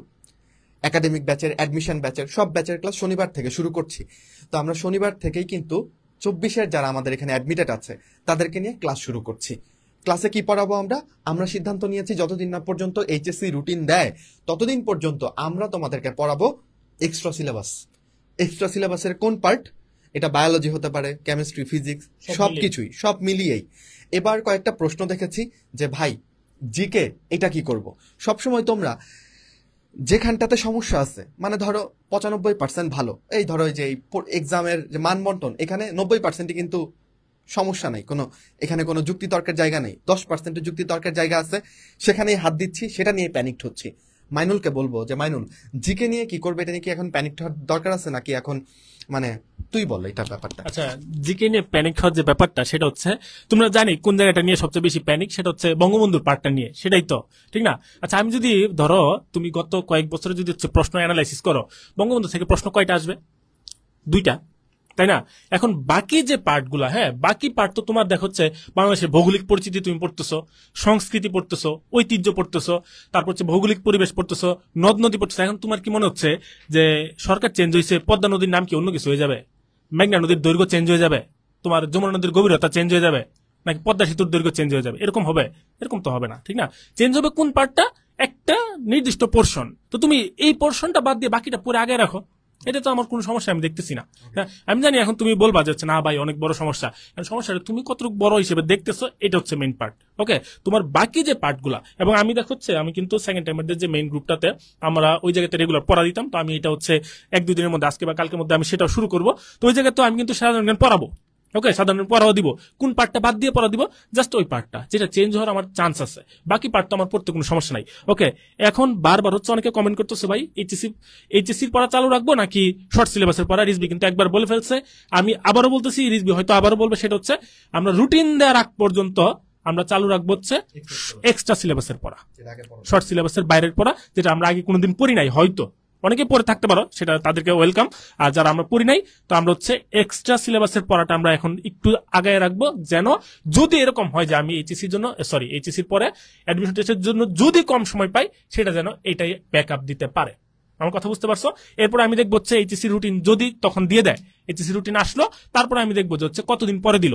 যদি দেখলাম যে এইচএসসি রুটিনটা আরো দেখা গেল সাপোজ যে 15 দিন পরে রুটিন দিল, আমি সাপোজ কিন্তু বলে নিচ্ছি, এটা মাথায় রেখো, 15 দিন পরে ধরো রুটিন দিল, তো ওই রুটিনে দেখলাম যে হচ্ছে এইচএসসি পরীক্ষা আরো অনেক পরে, এরকম যদি হয়, তখনও আমি কিছুদিন হচ্ছে এক্সট্রা সিলেবাসের পরেই চালু রাখবো। এরপরে যখন আমি দেখবো যে আমার একটা সেফ জোনে আমি চলে গেছি, এই জায়গা থেকে আমার এইচএসসি সিলেবাসের পড়ালেখা শুরু করা উচিত, তখন থেকে আমি এইচএসসি পড়ালেখা শুরু করে দিব। ওকে, এখন এখানে কথা আছে, সেটা হচ্ছে এখন আমি জানি মনে মনে এখানে অনেক কথা চিন্তা করতেছ ভাই, মনে হচ্ছে যে ওই যে এক্সট্রা সিলেবাস পড়বো কখন, শর্ট সিলেবাস পড়ে তো কুল পাই না, এরকম একটা ডায়লগ আছে, আমি ওই ডায়লগটা বলতে চাচ্ছি না। তো এরকম যদি হয় যে তোমার শর্ট সিলেবাসে অনেক জায়গাতে গ্যাপ, যেটা তুমি এইচএসসি নিয়ে তুমি এতদিন হয়তো চিন্তায় ছিলা যে আমি মেডিকেল প্রিপারেশন নিতে চাচ্ছি কিন্তু আমার শর্ট সিলেবাসে অনেক গ্যাপ আছে, তাহলে তুমি অবশ্যই ওইটা আগে প্রায়োরিটি দিবা, তারপর এক্সট্রা সিলেবাসে যাবা। কিন্তু ওভারঅল যদি বলো যে ভাই ওভারঅল আপনাদের ডিরেকশন কি, সেটা আমি বলবো এক্সট্রা সিলেবাস কতদিন পর্যন্ত, আমার নতুন রুটিন আসার আগ পর্যন্ত। ওকে, 24-এর এই ব্যাপারটা ক্লিয়ার হয়েছে। আমরা রিজবির কাছে যাচ্ছি, দেখি নতুন কোন টপিক আসে কিনা। নতুন টপিক বলতে জিকের সাথে আমি যদি একটু অ্যাড করি, স্টুডেন্টস দেখো, এখন যখন দেশ পুনর্গঠনের সময়, একটা নতুন হয়তোবা স্বাস্থ্য অধিদপ্তরের সবকিছু উলটপালট হবে, নতুন মানুষ এসে বসবেন, উনার পক্ষে কিন্তু যে রাতারাতি সবকিছু চেঞ্জ করে দেওয়া এটা সম্ভব, এটা যথেষ্ট কষ্টসাধ্য কাজ। 24-এর ক্ষেত্রে ব্যাপারটা এমনও হতে পারে যে জিকে সিলেবাস অপরিবর্তিত যেমন ছিল ওরকমই। সো ব্যাপারটা কি দাঁড়াচ্ছে, 10 নাম্বার যেখান থেকে বাংলাদেশের বিষয়াবলী থেকে আসতেছিল, ওই বাংলাদেশ বিষয়াবলী থেকে আসতেছে, মুক্তিযুদ্ধ থেকে যেরকম প্রশ্ন আসতেছিল সেরকমই আসতেছে, এরকমটা হতে পারে। এখন তোমার আসলে গত এক মাসে নতুন করে যেই সাধারণ জ্ঞানটুকু আমরা মানে দেখতে পেলাম, যেটুকু অ্যাড হলো, সেটুকু আমাদের তো গুছাতে টাইম লাগবে। গত কয়েকদিনের ঘটনা, এটাও সাধারণ জ্ঞানের জন্য যথেষ্ট ইম্পর্টেন্ট ঘটনা। এই ঘটনাকে প্রশ্নের আন্ডারে নিয়ে এসে একটা এক্সট্রা বই তোমাদেরকে প্রদান করা, এটা আমাদের দায়িত্ব। কিন্তু এটা কি তোমার এখনই পড়তে হবে? এটার হাতে টাইম আসছে না, তো আপাতত এটা নিয়ে চিন্তা করো না, ঠিক আছে? সাধারণ জ্ঞান আমরা যেহেতু আসি, আমরা তো তোমাদের গুছাই দিব, না গুছাই দিয়ে তো তোমাকে পরীক্ষার হলে পাঠাই দিব না যে যাও গিয়ে তুমি পরীক্ষা দাও। তো জিকে নিয়ে আলোচনা স্টপ। যদি খুব মনে হয় না আমি অন্যগুলো পড়বো না, জিকেই পড়বো, মাইনুল ভাইয়া বলছেন বেসিক টপিক যেগুলো ছিল আগে সেগুলো তুমি পড়ো। এখন অনেকে বলতে পারো ভাই জিকে কি ইন্টারন্যাশনাল অ্যাড হবে কিনা, কেউ জানে না, কোনো চেঞ্জ আসবে কিনা কেউ জানে না। সো তুমি কি করবা, এক্সিস্টিং যা ছিল সেটা পড়তে পারো, অথবা এই কয়েকদিন জিকে না পড়লে খুব ক্ষতি হবে তোমার, কয়েকদিন পর থেকে পড়ো, সমস্যা নেই, আমরা শুরু করি, আমাদের সাথে পড়ো, এই আর কি। আচ্ছা, এরপর যে ব্যাপারটা, কিছু প্রশ্ন, সেটা হচ্ছে যে বইয়ের ব্যাপার অনেকে বলতেছে যে ভাই আরটিডিএস এর বইটা কবে পাবো, এটার ব্যাপারে তুই বলবি না আমি বলবো? আচ্ছা, না আমি শেষ করে দিই আর কি। দেখো, লাস্ট 20-22 দিন সময়ে দেশে কিছু হয়েছে, কিছু হয়নি। আমরা আমাদের বইয়ের কাজ 85% থেকে 90%-এর মতো শেষ করে ফেলছি। ইংলিশ জিকে বই অলরেডি মানে প্রেস ছাপানোর কাজ চলতেছে। আমাদের 3টা বই অলরেডি রেডি হয়ে চলে আসছে, সব আমাদের জিকে মডেল টেস্টও চলে আসছে, 5,000 কোশ্চেনের যে বই সেটাও চলে আসছে। তো দেখো আমরা মাঝপথে ছিলাম, এবং সত্যি কথা বলতে ওই গত মাসের 11-12 তারিখে যে অবস্থায় ছিলাম, এখন দাঁড়িয়ে আমি সেই অবস্থাতেই আছি, কারণ এর মাঝখানে কাজ আগানোর কোনো সুযোগ ছিল না। তো আমি বিশ্বাস করি যে এটা তুমি নিজেও বুঝতে পারতেছো যে কোনো দৈব ক্ষমতা বলে আমি তোমাকে 1 সপ্তাহের মধ্যে বই দিতে পারছি না। তবে হ্যাঁ, ইনশাল্লাহ দেশ স্বাভাবিক হচ্ছে, আমাদের টার্গেট হচ্ছে যে এই মাসের মধ্যেই তোমাদের হাতে বই পৌঁছানো, এবং এটা যত দ্রুত পারি, যারা ভর্তি হয়েছে তাদেরকে যত দ্রুত পারি। যদি দেশের অবস্থা এরকম না থাকতো, উত্থান পতন না থাকতো, এতদিনে তোমাদের কাছে বই পৌঁছায় দেওয়া আমাদের জন্য কোনো ব্যাপার ছিল না। বইয়ের উত্তরটা আশা করি পেয়ে গেছো। মাইনুলের কাছে আমি আরেকটা প্রশ্ন নিয়ে যাই। মাইনুল, 25 ব্যাচের অনেকে বলতেছে তোমাদের নিয়ে বলতে, 24-এর ভাইয়াপুদের কথা শেষ করে আমরা 25-এ চলে আসতেছি। হ্যাঁ, একটু অপেক্ষা করো। বইগুলো ওরা হচ্ছে কারা পাবে এটা লিখতেছে, কি উত্তরটা দেবে? বই পাওয়ার জন্য কি করতে হয়, আমরা আমাদের বইগুলো প্রদান করি শুধুমাত্র আমাদের মেডিকেল এবং প্রি মেডিকেল ব্যাচে, আর কোথাও আমরা এই বইগুলো প্রদান করি না। সো বাইরেও বইগুলো পাওয়ার কোনো সুযোগ নাই। তো তোমরা আমাদের মেডিকেল বা প্রি মেডিকেল ব্যাচে ভর্তি হলে ওই বইয়ের জন্য একটা পেমেন্ট আছে, সেটা প্রদান করলে তোমরা বইগুলো পেতে পারো, যেটা আমরা এখনো ডিসক্লোজ করি নাই, বইয়ের পেমেন্ট বা কিভাবে করবা। সো এটা পূর্ব শর্ত হচ্ছে তোমাকে জয়েন করতে হবে। আর যদি এখানে ময়মনসিং এর কেউ থেকে থাকো, তোমরা জানো ময়মনসিং আমাদের একটা অফলাইন ব্রাঞ্চ আছে, এগুলো বললে অবশ্যই তোমরা চলে যেতে পারো, জাস্ট ইনফর্মিং, একটু অপেক্ষা করতে পারো। এবং সেখানে 25 ব্যাচের প্রি মেডিকেলের ক্লাস আমরা ইনশাল্লাহ 12-13 তারিখের মধ্যে শুরু করব। না, সবার বই ফ্রি না, আসলে সবার বই ফ্রি না, বইয়ের জন্য একটা পেমেন্ট থাকবে, সেটা আমরা তোমাদের জানাবো। ভর্তি থাকলেই বই ফ্রি না, ভর্তি থাকা পূর্ব শর্ত, তারপর বইয়ের জন্য একটা পেমেন্ট আছে, সেটা করলে তুমি বইটা পাবা। এবং এটা একটা ইজি প্রসিডিওর, এবং বইয়ের পেমেন্টটা খুবই রিজনেবল, যেটা আমাদের জাস্ট খরচ পড়েছে 13টা বইয়ের জন্য, আমরা তোমাদের জানাবো ইনশাল্লাহ। যেটা বলছিলাম, ময়মনসিং অফলাইনে কিন্তু ইনশাল্লাহ প্রি মেডিকেলের এবং 24 ব্যাচের ক্লাস আমরা শুরু করব। আমরা কিন্তু শুক্রবার একটা ফ্রি ক্লাসের টাইম তোমাদের কালকে জানাই দিব। শুক্রবার আমি নিজে ময়মনসিং যাচ্ছি, দেশের অবস্থা স্বাভাবিক হচ্ছে, আমি ওইখানে ক্লাস নিব আর কি অফলাইনে। তো ময়মনসিং কেউ থেকে থাকলে নোট দিস, তোমরা ভিজিট করতে পারো বাউন্ডারি রোডে আমাদের অফিসে। হোয়াটএভার, আমরা এখন 24-এর কি আর কোনো প্রশ্ন আছে থাকলে করতে থাকো, তোমাদের প্রশ্নের জবাব দিব, কারণ তোমরা এখন সব থেকে ঝুলন্ত অবস্থাতে আছো। সো এই জন্য আমরা তোমাদেরকে দিয়ে কথা বলা শুরু করছি। যতখানি চিন্তা 24-এর মনে আছে, 25-26-এর মনে অতখানি চিন্তা হওয়ার কারণ নেই, কারণ একটা পরীক্ষার মধ্যে ঝুলে থাকা যথেষ্ট কষ্টের। 25 এবং 26-কে নিয়ে কথা বলা শুরু করবো, বাট 24-এর প্রশ্ন থাকলে জিজ্ঞেস করবা। আচ্ছা, এইচএসসি 23, আচ্ছা এইচএসসি 23 হচ্ছে, একটু অপেক্ষা করো, আমরা তোমাদের কথা বলবো ইনশাল্লাহ। ব্যাচের ভর্তি কিভাবে হবা, দেখো এই লাইভে ওই ডিটেলসে যেতে চাচ্ছি না, তুমি জাস্ট হচ্ছে রোড টু টিএমসি 2.0 এই পেজে একটা মেসেজ দিবা, ঠিক আছে? দেখো একটা লিঙ্ক কিন্তু আমরা কমেন্টে দিয়ে রেখেছি, ওইখানে তুমি জাস্ট ক্লিক করে আমাদের রোড টু টিএমসি 2.0 তে মেসেজ দিলে তুমি ডিটেলস জানতে পারবা। আমরা এখানে কোর্সের ডিটেলস, কোর্সে কি করবো সেটা এই লাইভটাতে সব বিস্তারিত বলতে চাচ্ছি না, ঠিক আছে? ওকে, ওইটা তুমি নিজের মতো করে জেনে নিবা। এবার আমরা আসলে কথা বলতে চাই 25-কে নিয়ে, এইচএসসি 25। আর 24-এর প্রশ্ন থাকলে আমাদেরকে জানাও। 24 আশা করি, 24 তাহলে সামারাইজ করে দিই। 24 আসলে আমরা তখন কি বললাম, সারাংশ হচ্ছে 24-এর যারা মেডিকেলে পড়ার স্বপ্ন দেখে, যারা 24-এর মেডিকেলে পড়ার স্বপ্ন দেখে, তারা এইচএসসি রুটিন আসার আগ পর্যন্ত তারা এক্সট্রা সিলেবাস পড়াশোনা করবে এবং যত দ্রুত সম্ভব পড়ার টেবিলে ফিরে যাবে। হ্যাঁ, কারণ পড়াটা শুরু করতেও টাইম লাগবে, অনেক দিনের একটা কি বলা যায়, মানে জংকার পড়েছে আসলে, এই জংকারটা তুলতে হবে। প্রথম 2 দিন চেষ্টা করে দেখবা পড়া হচ্ছে না, তারপর দেখবা যে আচ্ছা আলটিমেটলি আস্তে আস্তে তুমি পড়ায় ঢুকতে পারতেছো। তো ওই নিজেকে নিয়ে যে স্ট্রাগলটুকু করতে হবে সেটা শুরু করে দাও। মাইনুল যেটা বললো যে আজকেই তুমি চাইলে অনেকক্ষণ পড়ে ফেলতে পারবা না, এটা স্বাভাবিক, এই সময়টা আসা সবার জন্য স্বাভাবিক, কিন্তু একটু একটু করে বই নিয়ে বসতে পারো। আর সাথে চোখ কান নাক খোলা রাখতে হবে, তোমার আশেপাশে যেন কোনো অঘটন, কোনো দুষ্কৃতিকারী যেন কোনো ঘটনা ঘটাইতে না পারে। তাহলে তোমার যে ফ্রেন্ড সার্কেল আছে তুমি সেটা নিয়ে তুমি প্রোটেস্ট করবা। ছাত্ররা এখন যা করছে অভাবনীয়, পুরো দেশের দায়িত্ব নিজেদের কাছে তুলে নিচ্ছে, তুমিও কিন্তু এর বাইরে না। হ্যাঁ, কিন্তু ওই দায়িত্ব শেষ করে যখন বাসায় ফিরবা, হাত মুখ ধুয়ে একটু বইটা নিয়ে বসার চেষ্টা করবা, এই অভ্যাসটুকু করবা। আচ্ছা, সো এইচএসসি 25কে নিয়ে আমি অনেক স্বপ্ন দেখেছি যে তোমাদের ইয়ার চেঞ্জ পরীক্ষাটা সবার শেষ হবে এবং এইচএসসি 25-এর জন্য আমরা আমাদের প্রি মেডিকেল কোর্সটা নিয়ে আসবো, নতুন করে তোমাদের নিয়ে পড়ানো শুরু করব। যার যেরকম প্রিপারেশন হয়েছে কোনো সমস্যা নাই, আমরা ধীরে ধীরে তোমাদের নিয়ে পড়ানো শুরু করবো যেন সর্বস্তরের স্টুডেন্টরা বুঝতে পারো। কিন্তু বিশ্বাস করো, সৃষ্টিকর্তা উনার যা প্ল্যান, এটাকে খণ্ডানোর ক্ষমতা আসলে কারো নাই। দেখো, আমরা আলটিমেটলি পারি নাই, আমরা অপেক্ষা করছি সেই মে মাস থেকে, ভাবছি যে এই বোধহয় তোমাদের নিয়ে শুরু করব, কিন্তু উপযুক্ত সময়টা আর আসে নাই। তবে ইনশাল্লাহ আল্লাহ যদি চান, সামনের সপ্তাহে তোমাদের প্রি মেডিকেল কোর্সের টোটাল আউটলাইন কি হতে যাচ্ছে, কেমন হতে যাচ্ছে, সবটুকু নিয়ে লঞ্চিং লাইভে তোমাদের সামনে আসবো ইনশাল্লাহ সামনের সপ্তাহে। তো তোমরা রেডি হয়ে যাও। এই জন্যই বলছি, পড়াশোনায় যে জং ধরছে সেই জংটাকে ঘষে ঘষে পড়ার টেবিলে বসে যাও, কারণ আমরা তোমাদেরকে নিয়ে আবার ছুটতে চাই, আবার আমরা পড়াশোনার জগতে ফিরতে চাই। মাইনুল, আচ্ছা, আরেকটা কোয়েশ্চেন যেটা সবাই করতেছো যে ভাই 25-এর তো আমি একটু রিভার্সে চলে গেলাম, সেটা হচ্ছে 24-এর ব্যাপারে, যেটা অনেকে বারবার কমেন্ট করছে ভাই অটো পাস আসার চান্স আছে কিনা। আচ্ছা, আমি জানি তোমরা কেউ অটো পাস হয়তো চাচ্ছ না, কিন্তু দু একজন মনে মনে হচ্ছে অটো পাস চাচ্ছ, এটা আমি জানি, ঠিক আছে। বা অনেকে চিন্তা ভাবনা করতেছে, আমি একটা পোস্ট দেখছিলাম যে হচ্ছে কিছুদিন আগে যে আমরা অটো পাস চাই, কে লিখছে আমি সেটা বলতে চাচ্ছি না। তো এরকম ব্যাপারটা যদি এরকম হয়, কিছুদিন আগে একটা আমরা কোটা নাম মেধা থেকে আন্দোলন থেকে শুরু করে কিন্তু আমরা এই পরিস্থিতিতে আসছি। এখন যদি আমরা আবার মানে মনে মনে হোক বা সামনাসামনি হোক যে হচ্ছে আমরা চাই যে অটো পাস চাই, তাহলে কিন্তু ব্যাপারটা আবার ওই দিকেই যায়, ঠিক না? তো আমরা নিশ্চয়ই এটা চাইতে পারি না, এবং সেটা হচ্ছে একটা নিজেদের জন্য একটা লস প্রজেক্ট হবে। কারণ কি, তোমার অ্যাডমিশন টেস্টে আবার পড়তে হবেই।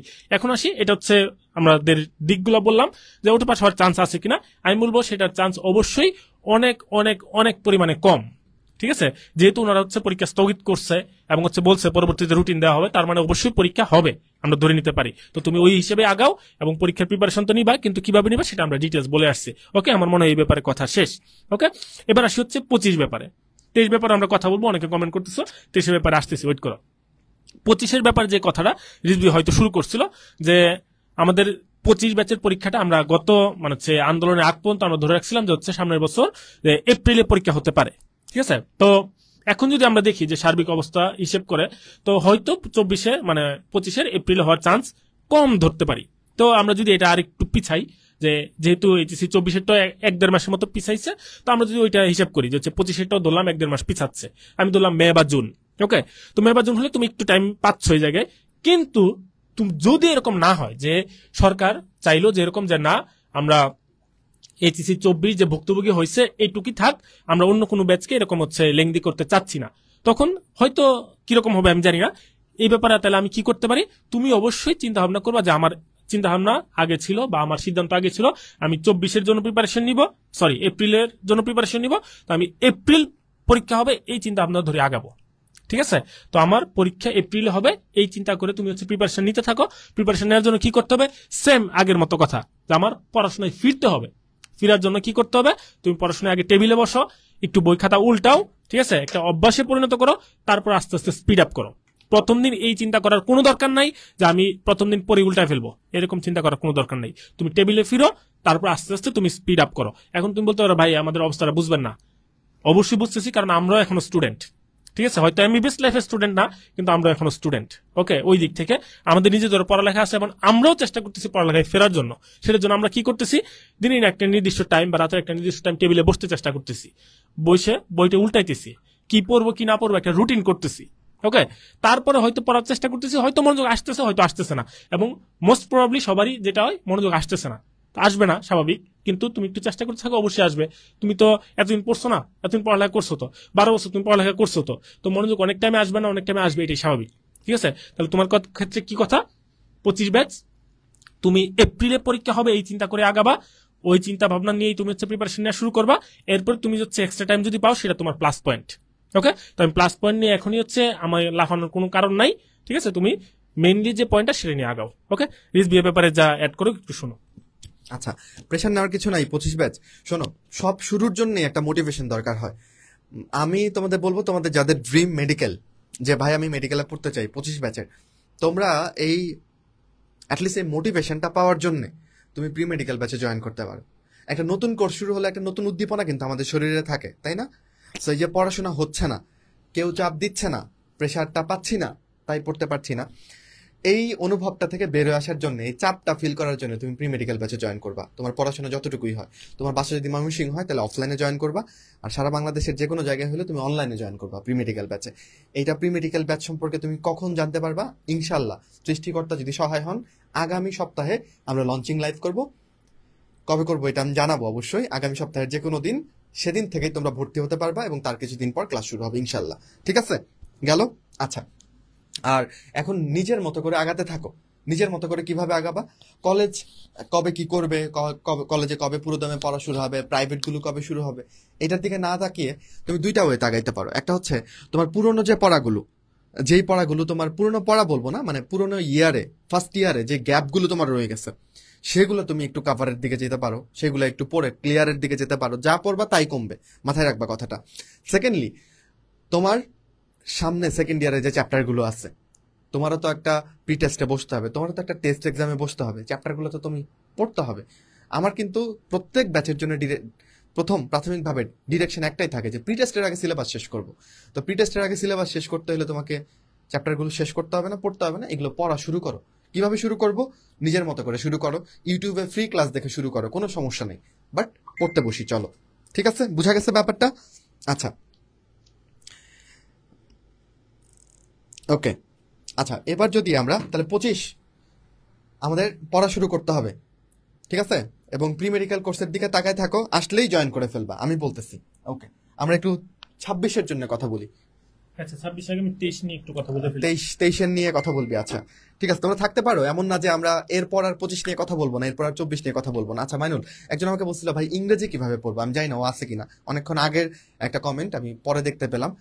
দেখো, ইংলিশটা চেঞ্জ হওয়ার কিছু নাই, ইংলিশ প্রশ্নের প্যাটার্ন চেঞ্জ হবে না আশা করা যায়, যেভাবে হয়ে আসতেছিল। দেখো, মেডিকেল প্রশ্ন কিন্তু বিভিন্ন সরকারের আমল চেঞ্জ হয়েছে, মেডিকেল প্রশ্নের প্যাটার্ন মোটামুটি একই রকমের, খুব বেশি উলট পালট নাই। ঠিক আছে, তো ইংলিশটা উলট পালট হওয়ার কিছু নাই, ইংলিশ আগে যেভাবে পড়তা সেভাবেই পড়বা মেডিকেলের জন্য। আর একাডেমিক ইংলিশের মতো আমি তোমাকে এখানে মেনশন করতে চাই, আমাদের কিন্তু অ্যাডমিশনের জন্য জিকে ইংলিশ ব্যাচ আছে, আবার একাডেমিকের জন্যও কিন্তু ইংলিশ প্রো ব্যাচ আছে। সো তোমার যে ইংলিশের রিকোয়ারমেন্ট সেই অনুযায়ী তুমি কিন্তু আমাদের পেইড ব্যাচেও জয়েন করতে পারো। আর ব্যাচগুলোর ডিটেলস আমরা কিন্তু বলতেই লাইভে বলতেছি না, এগুলো জানার জন্য আমাদের পেজে একটু মেসেজ করবা। ওকে মাইনুল। আচ্ছা, এক ব্যাচ নিয়ে কথা বলে আরেক ব্যাচ বলতেছে বৈষম্য। আচ্ছা ঠিক আছে, এটা নিয়ে আমি একটা কথা বলি, বুঝছো? আমরা তো মনে করে যাচ্ছে এই যে আমি এবং রিজভি, তুমি আমার এই যে পরনের কাপড়টা দেখে বুঝতে পারছো আমরা আসলে ফুটবলার, ঠিক না, পার্ট টাইম।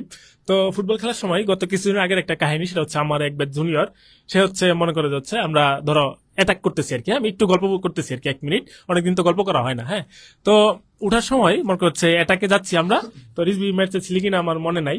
তো ওই দিন মনে হচ্ছে ওই জুনিয়রটা ধর হচ্ছে অ্যাটাক করার সময় কি হয় যে হচ্ছে যে গোলবারের দুই পাশ দিয়ে দুইজন যায় আর কি, যে একজন এই পাশ দিয়ে একজন এই পাশ দিয়ে। ওকে, তো আমি বল নিয়ে ধরে এরকম ভাবে যাচ্ছি। ওকে, তো এখন দুইজনই চিল্লাচ্ছে বলের জন্য, ঠিক আছে, যে ভানুল ভাই বল দেন, এই পাশের একজন এই পাশের একজন। এখন স্বাভাবিকভাবে আমি একটা বল দুই পাশে পাঠাইতে পারবো না, ঠিক না, আমি এক পাশে দিলাম। এক পাশে দেওয়ার পরে আমার যে ওই জুনিয়র, ঠিক আছে, ও তো খেলার পরে চিল্লাচ্ছে ভাই এতবার বল চাইলাম দিলেন না, ঠিক না। তো আমি স্বাভাবিকভাবে সেম উত্তর, আমি একটা বল তো আসলে একসাথে আমার দুই পাশে দেওয়া সম্ভব না। তো সেম কথা আসলে তোমাদের ক্ষেত্রে না, আমার এই যে 3-4টা ব্যাচ সবাইকে আমি একই সাথে আলাপ করার সুযোগ নাই, তো একজনের একটু ওয়েট করতে হবে, একটু স্যাক্রিফাইস করতে হবে, ঠিক না। আচ্ছা, তো যে কথা হচ্ছে আমরা 26 নিয়ে একটু পরে কথা বলছি, একটু ধৈর্য ধরো। ওকে, আমরা এবার 23 ব্যাচের ক্ষেত্রে যেটা, সেটা হচ্ছে তো ওরা অনেকক্ষণ ধরে হচ্ছে বলতেছে ভাই যে হচ্ছে আমাদের তো হচ্ছে আমরা ঝুলে আছি, ঠিক না। তো এখন দেখ হচ্ছে 23 ব্যাচ দুইটা জায়গাতে হচ্ছে আটকানো, সেটা হচ্ছে যারা এগ্রির পরীক্ষা দিচ্ছে, এটা একটা, আরেকটা হচ্ছে যারা সেকেন্ড টাইম মেডিকেল পরীক্ষা দিচ্ছে। ওকে, তো সেকেন্ড টাইম মেডিকেল পরীক্ষার জন্য আসলে এখনো একটা দীর্ঘ সময় আছে, যেহেতু হচ্ছে 24-এর এইচএসসি যেহেতু এখনো হয় নাই এবং শেষ হয় নাই, তো সেই ক্ষেত্রে হচ্ছে তুমি যথেষ্ট একটা টাইম পাচ্ছ। তো তুমিও সেম কথা, তুমি হচ্ছে আগের যে ধারাবাহিকতাটা, তুমি যেহেতু সেকেন্ড টাইম পরীক্ষা দিচ্ছ, আমি জানি যে হচ্ছে তুমি সেকেন্ড টাইম পরীক্ষা দিচ্ছ মানে মেডিকেলের চান্স পাওয়ার জন্যই দিচ্ছ, একটা বছর যেহেতু হচ্ছে তুমি ইনভেস্ট করতেছো, তাই না। তার মানে তুমি আগে থেকে একটা পড়াশোনার ধারাবাহিকতায় ছিলা, মাঝখানে এই পরিস্থিতির কারণে হয়তো পড়ালেখায় ছিলে না। তো এখন তাহলে কি করতে হবে, আমার ওই ধারাবাহিকতাটা, ওই যে রুটিনটা, সেটাকে আবার মাঝখানের টাইমটা তুমি হচ্ছে তোমার জীবন থেকে বাদ দিয়ে দাও। আমার মাঝখানের টাইমটা আমি ধর হচ্ছে নাই, হারাই ফেলছি, তো আগের রুটিনটা এখন আবার হচ্ছে কপি পেস্ট মেরে দাও, আমি ওই রুটিনটা এখন আবার ফলো করবো। এটার জন্য আমি পড়ায় ফিরবো, পড়ায় ফেরার পরে ওই রুটিন মতো আমি আগাবো। ওকে, এর মধ্যে যদি আমার কিছু চেঞ্জ করতে হয়, তুমি ওই জায়গাটা চেঞ্জ করো, তারপর আবার কি শুরু করে দাও। এখন আসি হচ্ছে মেডিকেলের কথা বললাম, এবার আসি হচ্ছে আমার যে রিসেন্ট যেটা, সেটা হচ্ছে কি আমার এগ্রি পরীক্ষা। যেহেতু এগ্রি পরীক্ষার একেবারে ডেটও হয়ে গেছিল এবং অনেকে যারা হচ্ছে ঢাকায় পরীক্ষার্থী যারা ছিল তো তারা কিন্তু পরীক্ষা দিতে চলে আসছিল অলমোস্ট, ঠিক আছে। তারপরে যখন আন্দোলন শুরু হলো, অবস্থা বেগতিক, তখন হচ্ছে তারা আবার বাসায় ফিরে গেছে। তার মানে আমি ধরে নিতে পারি এগ্রি পরীক্ষার্থী যারা ছিল তাদের প্রিপারেশন নেওয়া শেষ, তাই না? তো এখন ঝামেলাটা কি হয়েছে, আমার মাঝখানে একটা গ্যাপ পড়ে গেছে। আমি হয়তো কিছু জিনিস আমার একটু মানে নলেজ থেকে হয়তো একটু দূরে সরে গেছে, সেটাকে আবার টান দিয়ে সামনে আনতে হবে। তো আমার কি করতে হবে, এখন আবার একটা র্যাপিড রিভিশন দিয়ে দিতে হবে, ঠিক আছে। তো রিভিশনের সময় আমি কি করব, আমি দেখবো হচ্ছে ধরো তুমি তোমার যে সিলেবাস, এগ্রি পরীক্ষার জন্য সিলেবাস যেটা আছে, তুমি সিলেবাসটা সামনে নাও। সামনে নেওয়ার পরে দেখো যে হচ্ছে তোমার কোন জিনিসটা, ধরো আমি ধরলাম যে হচ্ছে আমার বোটানি বা জুলজি, আমি ধরলাম জুলজির চ্যাপ্টারগুলো, আমি ধরলাম যে জুলজি 7টা চ্যাপ্টার আছে যে ইয়ের জন্য কি বলে সিলেবাসে। তো 7টা চ্যাপ্টার তুমি হচ্ছে সামনে নাও একটা খাতার মধ্যে লিখে, খাতার মধ্যে নেওয়ার পরে এবার তুমি 7টার মধ্যে সিলেক্ট করো যে হচ্ছে তোমার কোনটা আগে দরকার রিভিশন দেওয়ার, নাম্বারিং করো। ওকে, ধরো আমার 5 নাম্বার যে চ্যাপ্টারটা সেটা আমার সবার আগে পড়া দরকার, এটা আমি নাম্বার করলাম 1। এরপর আমার হচ্ছে 2 নাম্বার চ্যাপ্টারটা আমার হচ্ছে এর পরে দরকার, তাহলে 2 নাম্বারটা আমি নাম্বার করলাম কত 2।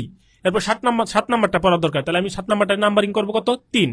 ওকে, তাহলে এরকম ভাবে আমি চ্যাপ্টারগুলো নাম্বারিং করে ফেললাম যে এই সিকোয়েন্স আমি হচ্ছে রিভিশন দিব। ওকে, তাহলে এই সিকোয়েন্সে তুমি হচ্ছে রিভিশন দেওয়া শুরু করে দাও। এরপরে আসে হচ্ছে সাবজেক্ট ওয়াইজ।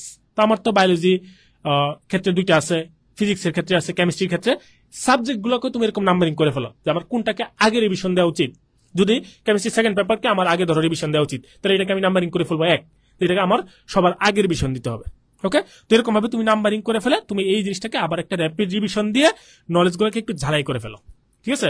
তখন আর এরকম মনে হবে না যে আমি অনেক আগে পড়ছিলাম কিছু ভুলে গেছি কিনা, ঠিক আছে। রিভিশনটা দিলেই দেখবা সব আবার নতুন করে তোমার মনে হয়ে যাচ্ছে, ঠিক আছে। তো এটা নিয়ে আমার মনে হয় না খুব বেশি প্যানিক হওয়ার কারণ আছে। কারণ কি, তোমার সাথে যারা পরীক্ষা দিবে সবাই এই টাইম ফেস করে আসছে। এরকম না যে হচ্ছে যে পরীক্ষা যারা দিবে তারা কেউ হয়তো এই টাইমে পড়ে আগায় ফেলছে, এরকম মানুষ আমার মনে হয় না যে খুব বেশি আছে। যদি থাকেও সেটা হাতে কোনো 2-4 জন হইতে পারে, ঠিক আছে, যারা গর্তের ভিতরে থেকে হয়তো পড়ালেখা করছে। কিন্তু যেটা বললাম যে এরকম মানুষ হাতে কোনো 2-4 জন হইতে পারে, এটা নিয়ে টেনশন করার কোনো কারণ নাই। রিজবি এই ব্যাপারে কি কোনো কিছু অ্যাড করবি? না, আমি মনে করি যে তুই পুরোটাই কভার করতে পারছিস। কাজী আব্দুর রাজ্জাক ও হচ্ছে খুব সুন্দর করে 4টা প্রশ্ন একদম গুছাই দিচ্ছে। গুছানো যে কোনো কিছুই ভালো লাগে। আজকে যেহেতু সবাইকে নিয়ে কথা বলতেছি, কারো কাছে কাছে মনে হতে পারে যে লাইফটা বোধহয় একটু অগোছালো। কেন সবাইকে নিয়ে বলতেছি, কারণ এক পক্ষকে নিয়ে কথা বললে আরেক পক্ষ এসে ঠিকই জিজ্ঞেস করবে ভাই আমরা কি করব। তাই আমরা আসলে ধরে ধরে বলছি। আসলে ও জিজ্ঞেস করছে ভাই নির্বাচন কবে হবে, নির্বাচনের আগে পরীক্ষা হলে ভালো নাকি নির্বাচনের পরে পরীক্ষা হলে ভালো, তুমি কোন ব্যাচ, এটা কনফার্ম করলে সবচেয়ে ভালো হতো। নির্বাচন বলতে তুমি যেটা বুঝাতে চাচ্ছ, এখন অন্তর্বর্তীকালীন সরকার গঠিত হচ্ছে, এখানে কোনো নির্বাচন দরকার নেই। হ্যাঁ, এবং অন্তর্বর্তীকালীন সরকারের সময়সীমা যেটা বৈষম্য বিরোধী ছাত্র আন্দোলনের যারা সমন্বয়ক তারা যেটা বেঁধে দিয়েছেন 3 থেকে 6 বছর। এবং তার মানে খুব সুদূর ভবিষ্যতে, মানে খুব তাড়াতাড়ি আসলে নির্বাচনটা হচ্ছে না। তুমি যদি ভাবো যে 6 মাস পরেই একটা জাতীয় নির্বাচন অনুষ্ঠিত হবে, তাহলে ভুল। এই অন্তর্বর্তীকালীন সরকার বেশ কিছুদিন সময় নেবে, ধরতে পারো যে মিনিমাম 2 থেকে 3 বছর পরে উনারা একটা নির্বাচন দিবেন, বুঝতে পেরেছো? তো তুমি এখন নির্বাচন কেন্দ্রিক চিন্তা করে লাভ নাই। সেকেন্ড প্রশ্ন, যারা দায়িত্বে আসবেন তাদের চিন্তা অনুযায়ী আমাদের প্রশ্নর প্যাটার্ন চেঞ্জ হবে কিনা, উত্তর হচ্ছে না। কারিকুলামে চেঞ্জ আসতে পারে, এগুলো একটা দীর্ঘমেয়াদী ব্যাপার, এগুলো ইনস্ট্যান্ট হবে না। হ্যাঁ, এগুলো ধীরে ধীরে হবে। তবে তোমরা যারা কলেজে আসছো তোমাদের কারিকুলাম চেঞ্জ হওয়ার সুযোগ নেই, তোমাদের কারিকুলাম এটাই থাকতেছে আপাতত, এবং পরীক্ষার প্যাটার্ন এটাই থাকতেছে। মেডিকেল ভার্সিটিতেও অ্যাডমিশন টেস্টের প্যাটার্ন এটাই থাকতেছে। যদি চেঞ্জ হয় তাহলে এটা হয়তো বা 26 ব্যাচ বা সরি এটা 27 ব্যাচ, এইচএসসি 27-28 যারা হবে তাদের ক্ষেত্রে হবে, তাদেরকে তারা আগেই ইনফর্ম করে দিবে। কেন এই ভরসা রাখছি, কারণ এখন যারা আসবে তাদের মাথায় কিছুখানি ঘিলু থাকবে বলে আমরা বিশ্বাস করি। আর এখানে কিছু ব্যাপার আছে যে ওই বেশ কিছু ব্যাপার আছে, যেমন মেডিকেলে ভর্তি পরীক্ষা যারা একবার হচ্ছে দেয়, কি বলে এটাকে, ইমপ্রুভ পরীক্ষা দেয়, তারা মেডিকেলে বসতে পারে না। এই ব্যাপারটা নিয়েও কথা বলার ব্যাপার আছে, আরো অনেকগুলো ইস্যু আছে। এই ইস্যুগুলো নিয়ে আমরা চেষ্টা করব নতুন যিনি দায়িত্বে বসেন তার কান পর্যন্ত ব্যাপারগুলো পৌঁছানোর। আমরা খালি শিক্ষক হিসেবে শিক্ষকতাই করাই না, তোমাদের পড়াই না, তোমাদের সুবিধা অসুবিধার কথাগুলো যদি উপরের মহল পর্যন্ত পৌঁছাতে পারি সেটা আমাদের সার্থকতা, এই আর কি। তো এগুলো নিয়ে একদম খুব ডিটেলস কথা বলছি না, দেখা যাক, সময়ের সাথে সবকিছু বোঝা যাবে।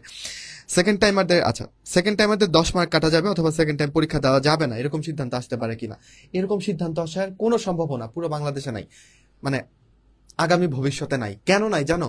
এই যে এখন ছাত্ররা আন্দোলন করলো না, সেকেন্ড টার্ম বাতিল, কিন্তু এটার কিন্তু ঘোষণা 2013-14 বা এই সময়ের দিকে একবার দেওয়া হয়েছিল, মেডিকেলে সেকেন্ড টাইম পরীক্ষা দিতে পারবে না। তখন কিন্তু ছাত্র জনতা রাস্তায় নেমে আসছিল, তাদের আন্দোলনের মুখে সেকেন্ড টাইম রাখতে বাধ্য হয়েছে। এই ইতিহাস তুমি না জানলেও যারা নীতি নির্ধারক ওনারা জানেন যে এটার ব্যাপারেও স্টুডেন্টরা একটা আন্দোলন করেছিল। কাজেই সেকেন্ড টাইম মেডিকেলে বাতিল হওয়ার কোনো সম্ভাবনা নাই। 10 মার্ক কাটার সিদ্ধান্তও আসবে না, এটাও 10 মার্ক আমাদের দৃষ্টিকোণ থেকে অযৌক্তিক।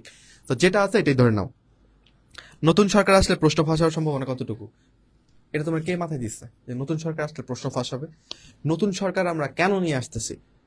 এই যে নতুন সরকার, যারা হাইলি মোটিভেটেড হবে ভেতর থেকে, এবং দেশের ছাত্র সমাজ যে পরিমাণ সক্রিয়, এইখানে উলট পালট করলে রক্ষা আছে, আসন রাখতে পারবে। সো আশাবাদী হও, প্রশ্ন ফাঁস হবে না। ঠিক আছে, প্রশ্নের উত্তরগুলো পাইছো আশা করি। মাইনুলের কাছে মাইক দিই। আচ্ছা, এইসব নিয়ে যারা টেনশন করতেছো, আমার যেটা মনে হচ্ছে বুঝছো, ধরো সাপোজ আমি যদি একজন নীতি নির্ধারক হইতাম, হ্যাঁ, ধরো আমি হচ্ছে এই যে অন্তর্বর্তীকালীন যে গভর্নমেন্ট তৈরি করতেছে এটার আমি একটা সদস্য, মনে করো এরকম, আমি ফার্স্ট যে চিন্তাটা করতাম সেটা হচ্ছে কি, যে ছাত্ররা যাতে কোনো ঝামেলা না করতে পারে। কেন? তার কারণ সব ঝামেলার মানে হচ্ছে যে এই যে সমাধানটা কোত্থেকে আসছে, ছাত্র আন্দোলন থেকে না। তাহলে আমার ফার্স্ট অফ অল কি করতে হবে, যে ছাত্রদের যে হচ্ছে রাইটস গুলা, যেগুলো যে অধিকার যেগুলো আছে আমার, সেগুলো অবশ্যই সবার আগে দেখতে হবে, এরকম একটা চিন্তা ভাবনা থাকবে না। তো আমার যেটা মনে হচ্ছে যে যেহেতু নতুন যে অন্তর্বর্তীকালীন সরকার আসবে, তো আমার মনে হয় ওনারাও এই চিন্তাটা করবে যে কোন জায়গা থেকে যাদের হচ্ছে ছাত্রছাত্রীরা যেন হচ্ছে বঞ্চিত না হয়। তো এই ব্যাপারে আমার যেটা মনে হয় যে তোমাদের যে অনুকূলের যে সিদ্ধান্তগুলো, আমার মনে হয় সেগুলো আসার সম্ভাবনা বেশি। ওকে, আচ্ছা, তো 23 ব্যাচ নিয়ে আমরা হয়তো কথা মোটামুটি শেষ করে ফেলছি। এরপরে যদি কারো কোনো কোয়েশ্চেন থাকে তোমরা জানাইতে পারো। অনেকে জিজ্ঞেস করছে যে ম্যাটের কোয়েশ্চেন কি আগের প্যানেলেই হবে কিনা, আগের প্যানেলেই করবে কিনা, এটা দিয়ে কি বুঝাইছে আমি জানি না, যে প্রশ্নকর্তার আগের হবেন নাকি মানে পরীক্ষার প্যাটার্নটা সেম থাকবে। তো এটার ক্ষেত্রে আমি বলি, দেখো হচ্ছে হয়তো প্রশ্নকর্তারা চেঞ্জ হইতে পারে, সেটা আমি জানি না, ঠিক আছে, কিন্তু প্রশ্নের প্যাটার্নটা যে সেমই থাকবে সেটা আমি জানি। ওকে, কারণ কি তুমি হুট করে যে হচ্ছে রানিং কোনো একটা কিছুকে হচ্ছে এত বেশি হচ্ছে চেঞ্জ করার আসলে সুযোগ নাই। কারণ হচ্ছে এইসব ব্যাপার, ধর হচ্ছে আমি যদি এখন 24 যে হচ্ছে যে সামনে যে মেডিকেল অ্যাডমিশন টেস্ট আসবে, তুমি হুট করে এটার প্যাটার্ন চেঞ্জ করে তুমি যদি পরীক্ষা নিতে চাও, এটা কি সম্ভব? কারণ তুমি তো এই সিলেবাস অনুসারে পড়ে আসছো গত 2 বছর, 23 ব্যাচ পড়ে আসছে গত 3 বছর ধরে, ঠিক না? তাহলে এই ব্যাপারটা হুট করে চেঞ্জ করা যাবে না। তো আমি এটা কনফার্ম করতে পারি তোমাকে যে আগের প্যাটার্নেই পরীক্ষা হবে, এবং প্রশ্ন কারা করবে সেটা আমি জানি না। ওকে, এবার চলে এসেছি আমরা আর কিছু প্রশ্ন আমি একটু জবাব দিই। 26 কথা বলবো, দাঁড়া চাইস না। ময়মনসিংহ ব্রাঞ্চে কি এই মাস থেকে ক্লাস শুরু হবে? শুক্রবারে আমি ক্লাস নিতে যাচ্ছি, ফ্রি ক্লাস আছে, ফোন করে জানানো হবে। আর তুমিও ফোন করে জেনে নিতে পারো তোমার ব্যাচ টাইমটা কত, আর কালকে আমি নিজে পোস্ট দিয়ে দিব। ঠিক আছে, স্যার ক্লাস শুরু হচ্ছে ইনশাল্লাহ। আর যদি সব ঠিক থাকে, আল্লাহ যদি সবকিছু ঠিক রাখেন। আর হচ্ছে কাজী আব্দুর রাজাক, ওর কমেন্টটা খুব ভালো লাগছে, ভাইয়া 4টা প্রশ্নের উত্তর দিচ্ছেন, তাই আজকে রাতেই পড়তে বসবো। That's the spirit, very good. এখন তোমাদের প্রশ্নের উত্তর না দিলে পড়তে বসবা না, এটা বলে ফেললে আবার বিপদে পড়ে যাবো। আচ্ছা, আর আমি জাস্ট, শিক্ষার্থীরা শোনো, তোমাদের মনটা আমরা বুঝি। হ্যাঁ, বাংলাদেশের প্রিভিয়াস সরকার বুঝেন নাই, তাই তাকে পালাইতে হয়েছে। আমরা তোমাদের যুগের থেকে খুব বেশি দূরে না, তাই বুঝি। ওই যে বললাম, তোমাদের মনে এখন অনেক হাহাকার থাকতে পারে, কিভাবে পড়বো, কি করব, কিন্তু দেশের বৃহত্তর স্বার্থ তুমি যে চিন্তা করো, হ্যাঁ, তাহলে এই হাহাকার, এই পড়তে না বসার কষ্ট, এটা কিন্তু তেমন কিছু না। এটা কিন্তু আমি শুরুতে বলছি। তুমি যারা বৃহত্তর ত্যাগ করে গেছেন, নিজের জীবন দিয়ে গেছেন, তাদের সাথে তুমি মিলাও, তখন কিন্তু তোমাকে অটো পাস দিল কি দিল না, এটা কিন্তু বিগ কোশ্চেন না। এবং তুমি কিন্তু কখনোই বলতে পারো না, ভাই আমার অটো পাস দেয় না, এই কারণে আমাকে সে অযৌক্তিক কিছু করছে। আমরা দেখি সামনের সময় আসুক, ঠিক আছে, কিন্তু অটো পাস দিবে বা এরকম একটা ধোঁয়াশাপূর্ণ ব্যাপার নিয়ে আমি এখনই এটার উপর ভরসা করে পড়াশোনা থামাই দিব, এটা যেন না হয় প্লিজ। বুদ্ধিমান শিক্ষার্থীরা এটা করবে না, আমি জানি। আর তুমি স্বপ্নবাজ না হও, তাহলে আমি মানে তোমাকে এগুলো বলে লাভ নাই। তোমাকে স্বপ্নবাজ হতে হবে, নিজের ভবিষ্যৎটা নিয়ে স্বপ্নটা দেখতে হবে, ঠিক আছে। আজকে যেরকম ধরো, আজকে যারা, যেমন ধরো আমার মেডিকেলে যারা আক্রান্ত হয়েছে, তাদেরকে তো আমরা সাহায্য করতে পারি। আমি জাস্ট তোমাদের জানাই যে আমরা কিছু কাজ করেছি, এগুলো আমরা কখনোই ওইভাবে প্রকাশ করি না। আমাদের বিদেশি একটা ফান্ড আমরা কালেক্ট করেছি, হ্যাঁ, বেশ ভালো অ্যামাউন্টে। যেমন আজকেও আমরা চট্টগ্রাম মেডিকেল কলেজে 3 জনকে মোট 20,500 টাকা ডোনেট করেছি। তো তোমাদের চারপাশে যদি এরকম কেউ থাকে, ভাই বন্ধু যারা এই আন্দোলনে গুলি খেয়েছেন বা এখনো হসপিটালে আছেন, ঠিক আছে, বা রেগুলার ওষুধ লাগতেছে, হ্যাঁ, উপযুক্ত প্রমাণ সহ তুমি আমাদের পেজে জানাতে পারো, অথবা অভিজিৎ ভাইকে জানাতে পারো, ঠিক আছে। আমি নিজে সেটাকে ক্রস চেক করব, এবং সেই অনুযায়ী ইনশাল্লাহ তোমরাও উপকৃত হতে পারবা, এই আর কি, আমি জানিয়ে দিলাম। আচ্ছা ভাই, দুরন্ত প্লাস 4.0 ভর্তি হলে কি কোর্স ফির মধ্যে ওই বইগুলো দিবেন? এই প্রশ্নগুলো তোমরা কিন্তু আমাদের পেজেও করতে পারো, সুন্দর করে বুঝিয়ে উত্তর দিবে তারা, সমস্যা নেই। আমি তোমাকে বলি, কোর্স ফি হচ্ছে টোটালি উইদাউট ম্যাটেরিয়ালস, এটার মধ্যে কোনো বইপত্র নাই। বইয়ের জন্য একটা আলাদা পেমেন্ট, কেউ ইচ্ছা হলে বই নিবে, কেউ ইচ্ছা হলে বই নিবে না। এখন আমি বইয়ের পেমেন্ট সহ যদি কোর্স পেমেন্ট অনেক বেশি বেশি করে রাখি, অনেকেই সেই পেমেন্ট দিয়ে ভর্তি হতে পারবেন। তার থেকে আমাদের কোর্সটা যেন সবার অ্যাভেলেবিলিটির মধ্যে থাকে, সবাই যেন নিতে পারে, এই জন্য কোর্সের পেমেন্ট আলাদা, বইয়ের পেমেন্ট আলাদা। তবে কোর্সে ভর্তি হলেই তুমি পেমেন্ট করে বই নিতে পারবা। তুমি একটু পেজে মেসেজ করে আরো ডিটেলস জেনে নিবা, ঠিক আছে? ওকে, আচ্ছা। অন্তর ভাই কিন্তু সাথে সাথে উত্তর দিচ্ছেন, হ্যাঁ, এটা একটা ভালো ব্যাপার। এবার আয় 26 ভাই, তোরা সব থেকে ছোট, তোরা সব থেকে কোমল, ছোট বয়সেই অনেক কিছু দেখে ফেললি। আশা করি 24-এর মতো ঝামেলাপূর্ণ এইচএসসি লাইফ তোরা পাবি না। আশা করি তোদের এইচএসসি লাইফটা স্মুথ হবে, এইটুকু আশা করা শিক্ষক হিসেবে অন্যায় কিছু না। কথা বলছি 26-এর জন্য। 26 কলেজ শুরু হবে না, তারিখ বোধহয় দিচ্ছে 8 তারিখ না কয় তারিখ বললো, ভালো মতো খেয়াল করি নাই। মানে ভর্তির প্রক্রিয়া শেষ করতে হবে বা এরকম কিছু, নোটিশটা তোমরাই ভালো জানো আমার থেকে। তো পড়াশোনায় ব্যাক করতে হবে তোমাদের জন্য, এটাই মোস্ট ইম্পর্টেন্ট টাস্ক। কিভাবে ব্যাক করা যায়? একা একা তো ভাই লেগে থাকা যায় না। এখন কোথাও ক্লাসও হচ্ছে না বা প্রাইভেটও শুরু হচ্ছে না বা আপনারাও পড়াচ্ছে না, আমরা কিন্তু পড়া শুরু করব বলে আমাদের academic chemistry course, academic biology course, academic English course, আমাদের 26-এর জন্য 3টা কোর্স আছে, chemistry, biology, English, academic course. এগুলোতে কিন্তু ঘোষণা দিয়ে দিছি, তোমাদেরকেও জানিয়ে দিলাম যে আমরা আসলে তোমাদেরকে নিয়ে পড়াশোনা শুরু করতে চাচ্ছি। যারা মনে করতেছো একা একা পড়াশোনা শুরু করতে পারবো না, তারা আমাদের সাথে আমাদের কোর্সে জয়েন হয়ে তোমরা পড়াশোনা শুরু করতে পারো, ঠিক আছে?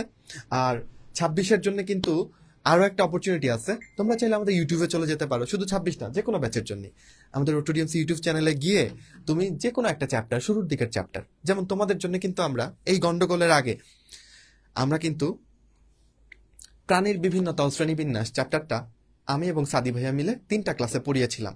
অনেকে করেছো, অনেকে করো নাই, কেউ করলে এটা ভুলে গেছো, সেগুলো কিন্তু ইউটিউবে আছে, সেটা কিন্তু তুমি ইউটিউব থেকে দেখে নিতে পারো। স্টুডেন্টস, তোমরা কি বুঝতে পারতেছো আমার কথা? আমার কথা হচ্ছে, একটা দেশ চলবে আর তুমি স্থবির হয়ে থাকবা শিক্ষার্থী হিসেবে, এটা হতে পারে না। তোমাকেও চলতে হবে, ঠিক আছে? তবে আমরা ধীরে ধীরে চলা শুরু করব। প্রথমে এক্সেলারেশন না আসলেও আমরা ধীরে ধীরে সমবেগে আগাইতে থাকবো ইনশাল্লাহ। তো এই তো 26, যারা আমাদের জন্য, আমরা যারা এখন আন্ডারগ্রেড কলেজে পড়ি, আমরাও তো এই বৈষম্যের শিকার হতাম, এই কোটার শিকার তো আমরাও হতাম, তাই না? এবং সরকার পালানোর পরে আমরা দেখেছি সুপারিশ পত্রগুলোর ছবি, কি অদ্ভুত। আশা করি এই সংস্কৃতি বাংলাদেশে ফেরত আসবে না, এবং আশা করি যারা জীবন দিয়ে গেল তারা আসলে তোমাদের ভবিষ্যৎকে সুরক্ষা দিতে জীবন দিয়ে গেল, তাই না? তো তোমরা সেই মেধার মূল্যটা তোমরা দিও, তোমরা মেধাবী হয়েও। আজকে যদি আমার একটা স্টুডেন্টকে আমি যদি আমেরিকা বা ধরো মানে বাইরের যে কোনো উন্নত দেশের একটা সমবয়সী স্টুডেন্টের সাথে সায়েন্সের ব্যাপারে আলাপ করতে দেই, তাহলে আমার স্টুডেন্টটা যেন সেখানে বলিষ্ঠ কণ্ঠে আলাপ করতে পারে, আমি সেটা চাই, তাই না? যেমন ধরো বাংলাদেশের ডাক্তার আর বিদেশি একজন ডাক্তারকে তুমি যদি বসাই দাও, যেমন আমার সাথে যদি একজন ডাক্তার যে কোনো একটা রোগ, কমন বা সহজলভ্য রোগ নিয়ে যদি তিনি কথা বলতে চান, আমি আশাবাদী যে আমরা এবং আমার বাকি বন্ধুরা সবাই রিলেট করতে পারবে, আমরা কমিউনিকেশনটুকু করতে পারবো, আমরা আমাদের ডাক্তারি ভাষায় কথাটুকু বলতে পারবো। তো আমি চাই তুমিও সেই ইন্টারন্যাশনাল লেভেলের একটা জ্ঞান তুমি অর্জন করো, ঠিক আছে? যেই জ্ঞান দিয়ে তুমি খালি দেশ না, দেশের বাইরেও তুমি প্রতিদ্বন্দ্বিতা করতে পারবা বা ওই লেভেলের একটা জ্ঞান নিতে পারবা। তো এটা কিভাবে পসিবল? যখন তুমি কনসেপ্ট ক্লিয়ার করে পড়বা। আর এই সুযোগটা আসলে 24 ব্যাচের নাই। 24 ব্যাচ যদি এখন মনে করে খুব ডিপলি সবকিছু জানবো, হাতে টাইম নাই, বাট 26-এর টাইম আছে, 26-এর পক্ষে পসিবল, ঠিক আছে? তো দেশকে নিয়ে অনেকভাবে লড়া যায়, তুমি জ্ঞান দিয়ে লড়ো, সবাইকে কায়িক শ্রম করে লড়তে হবে না, তুমি তোর বুদ্ধি দিয়ে লড়ো, তুমি সম্পদ হও দেশের, যেন ভবিষ্যতে তুমি দেশ চালাইতে পারো। বুঝতে পারছো বোধহয়, আশা করি আমার কথাগুলো। আচ্ছা, সো এই আর কি। তো 26 শনিবার থেকে তাহলে ইনশাল্লাহ পড়াশোনা শুরু হচ্ছে, ঠিক আছে? বায়োলজি, কেমিস্ট্রি, ইংলিশ, এই 3টা আমাদের সাথে শুরু করতে পারো। আরও অন্যান্য অনলাইন কোর্স আছে, সেগুলোতে জয়েন করতে পারো অথবা ফ্রিতে শুরু করতে পারো। এটা হচ্ছে তোমাদের জন্য মেসেজ, ছোট্ট মেসেজ। আমি জানি না মাইনুল 26-এর জন্য কিছু বলতে চাই কিনা। হ্যাঁ, তো আর তোমরা যারা অলরেডি আমাদেরকে চেনো, মানে 26 ব্যাচ হয়ে, আমি বলবো যে এটা একটা গুড সাইন, কারণ তোমরা মেডিকেলের স্বপ্ন দেখো বলেই আমাদেরকে চেনো, আমরা এটা বিশ্বাস করি। সো এখন থেকেই কিভাবে আসলে মেডিকেলের জন্য পড়া যায়, আমরা যখন একাডেমিকের জন্য পড়াই তখন আসলে আমাদের মাথায় খেলে একাডেমিক থাকে না, এটা হচ্ছে যে ট্রেডিশনাল প্রাইভেট থেকে আমাদের পড়ার একটা ডিফারেন্স। ট্রেডিশনাল প্রাইভেটে খুব কম ফোকাস দেওয়া হয় অ্যাডমিশনে, যেটা আমরা চেষ্টা করি একদম ফার্স্ট ইয়ারের একটা বাচ্চাকেই অ্যাডমিশনের তালিমটা দিয়ে দিতে, যে এইটা মেডিকেলের প্রশ্ন আসে, আমরা দাগানো বই ধরে পড়াই, ওইখানে লেখা থাকে কিন্তু যে এটা এই বছর আসছে। তো তুমি কিন্তু প্রশ্নের প্যাটার্ন সম্পর্কে ছোটবেলায় আইডিয়া পেয়ে যাচ্ছ। That's the most beautiful thing আমাদের পড়ানোর, আমি মনে করি।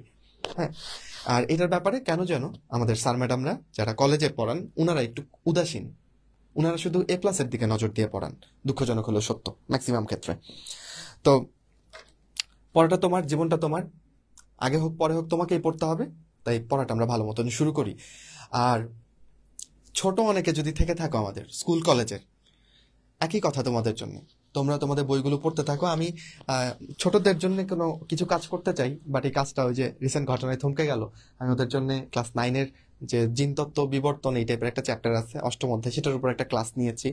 আমার ইচ্ছা আছে যে ওদের ক্লাস 9-এর বইটার অ্যাটলিস্ট জীববিজ্ঞান পার্টের যে 4টা চ্যাপ্টার আছে ওইগুলো পড়িয়ে দেওয়ার। তোমরা দোয়া করো যেন এই কাজগুলো করতে পারি, হ্যাঁ, নতুন বাংলাদেশে।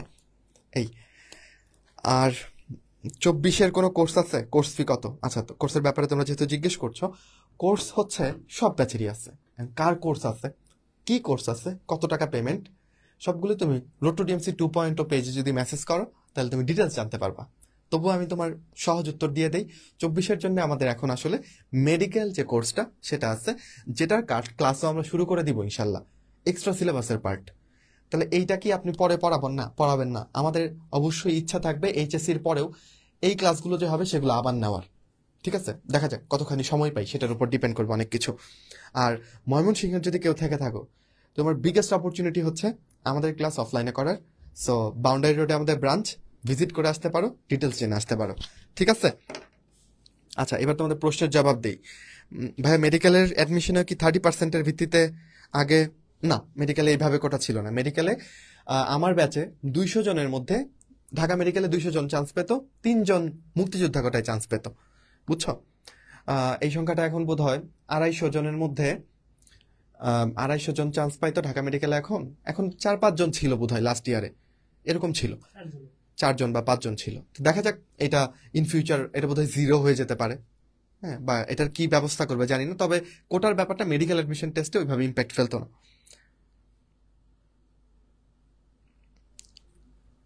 ওকে, ফার্স্ট ইয়ারের সিলেবাস শেষ হয় নাই, এখন থেকে কি মেডিকেলের প্রিপারেশন না ঠিক হবে? সবচেয়ে বড় কথা, আমার জিপিএ কম, এসএসসিতে 4.61। আচ্ছা, এখন থেকে পড়লে কি সম্ভব কিনা পরামর্শ চাইছো। দেখো, ফার্স্ট ইয়ারে কি করছো না করছো সেটা দিয়ে সেকেন্ড ইয়ার বিবেচনা করো না।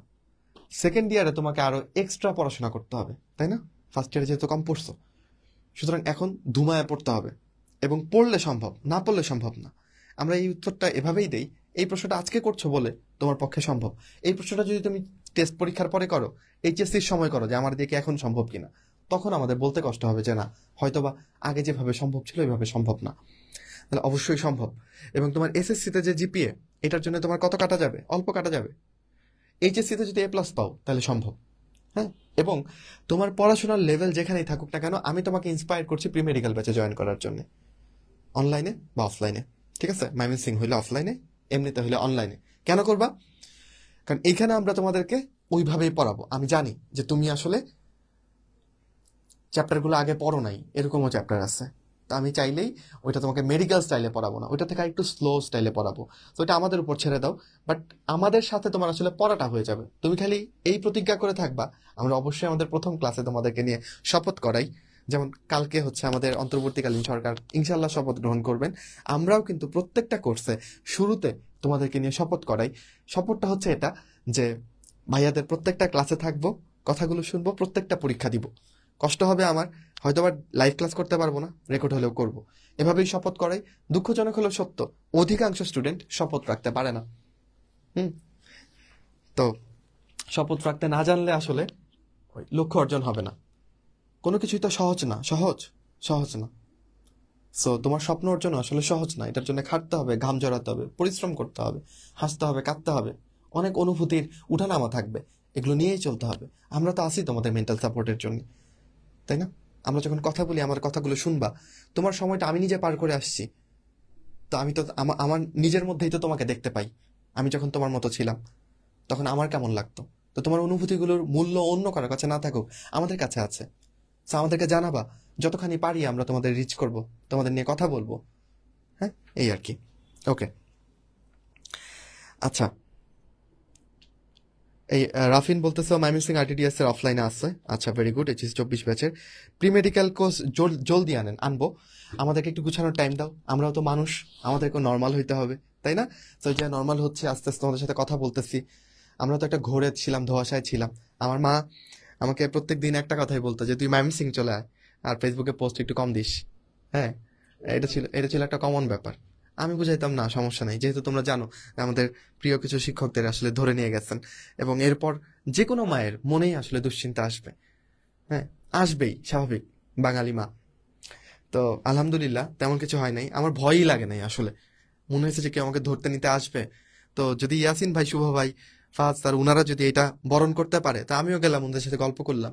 এটা আমার কাছে জটিল কিছু মনে হয়নি, বুঝতে পেরেছ? জটিল মনে হয়েছে ফোন কলগুলো, প্রচুর প্রচুর ফোন কলে খুব বিরক্ত হয়েছি। যাই হোক, আল্লাহর অশেষ রহমতে সিচুয়েশন ইনশাল্লাহ ভালোর দিকে। আর তোমরা পড়াশোনায় ফিরো। মাইনুলকে আমি মাইকটা দেই। আমরাও মোটামুটি আমাদের লাইফটাও আসলে চেষ্টা করেছি তোমাদেরকে গাইডলাইনটা দেওয়ার জন্য। প্রত্যেক ব্যাচের জন্যই গাইড ছিল, প্রত্যেক ব্যাচের জন্যই কথা ছিল। স্টিল তোমাদের প্রশ্ন থাকলে করতে পারো, আমরা সেগুলোর উত্তর দিচ্ছি। আচ্ছা, আমি একটু সমসাময়িক ব্যাপার নিয়ে একটু কথা বলি। সেটা হচ্ছে, আমরা লাইভ শুরু করার পরেই তোমরা কয়েকজন কমেন্ট করছো যে ভাই এই পরিস্থিতিতে হচ্ছে আমরা পড়ালেখা করতে পারতেছি না, কারণ হচ্ছে কি যে আমাদের বাড়িতে আক্রমণ হচ্ছে, এরকম হাবিজাবি অনেক কিছু বলছো আর কি। ওকে, হাবিজাবি না, আসলে এটা খুবই অবশ্যই ইম্পর্টেন্ট একটা ব্যাপার। হ্যাঁ, একটা সত্য কথা।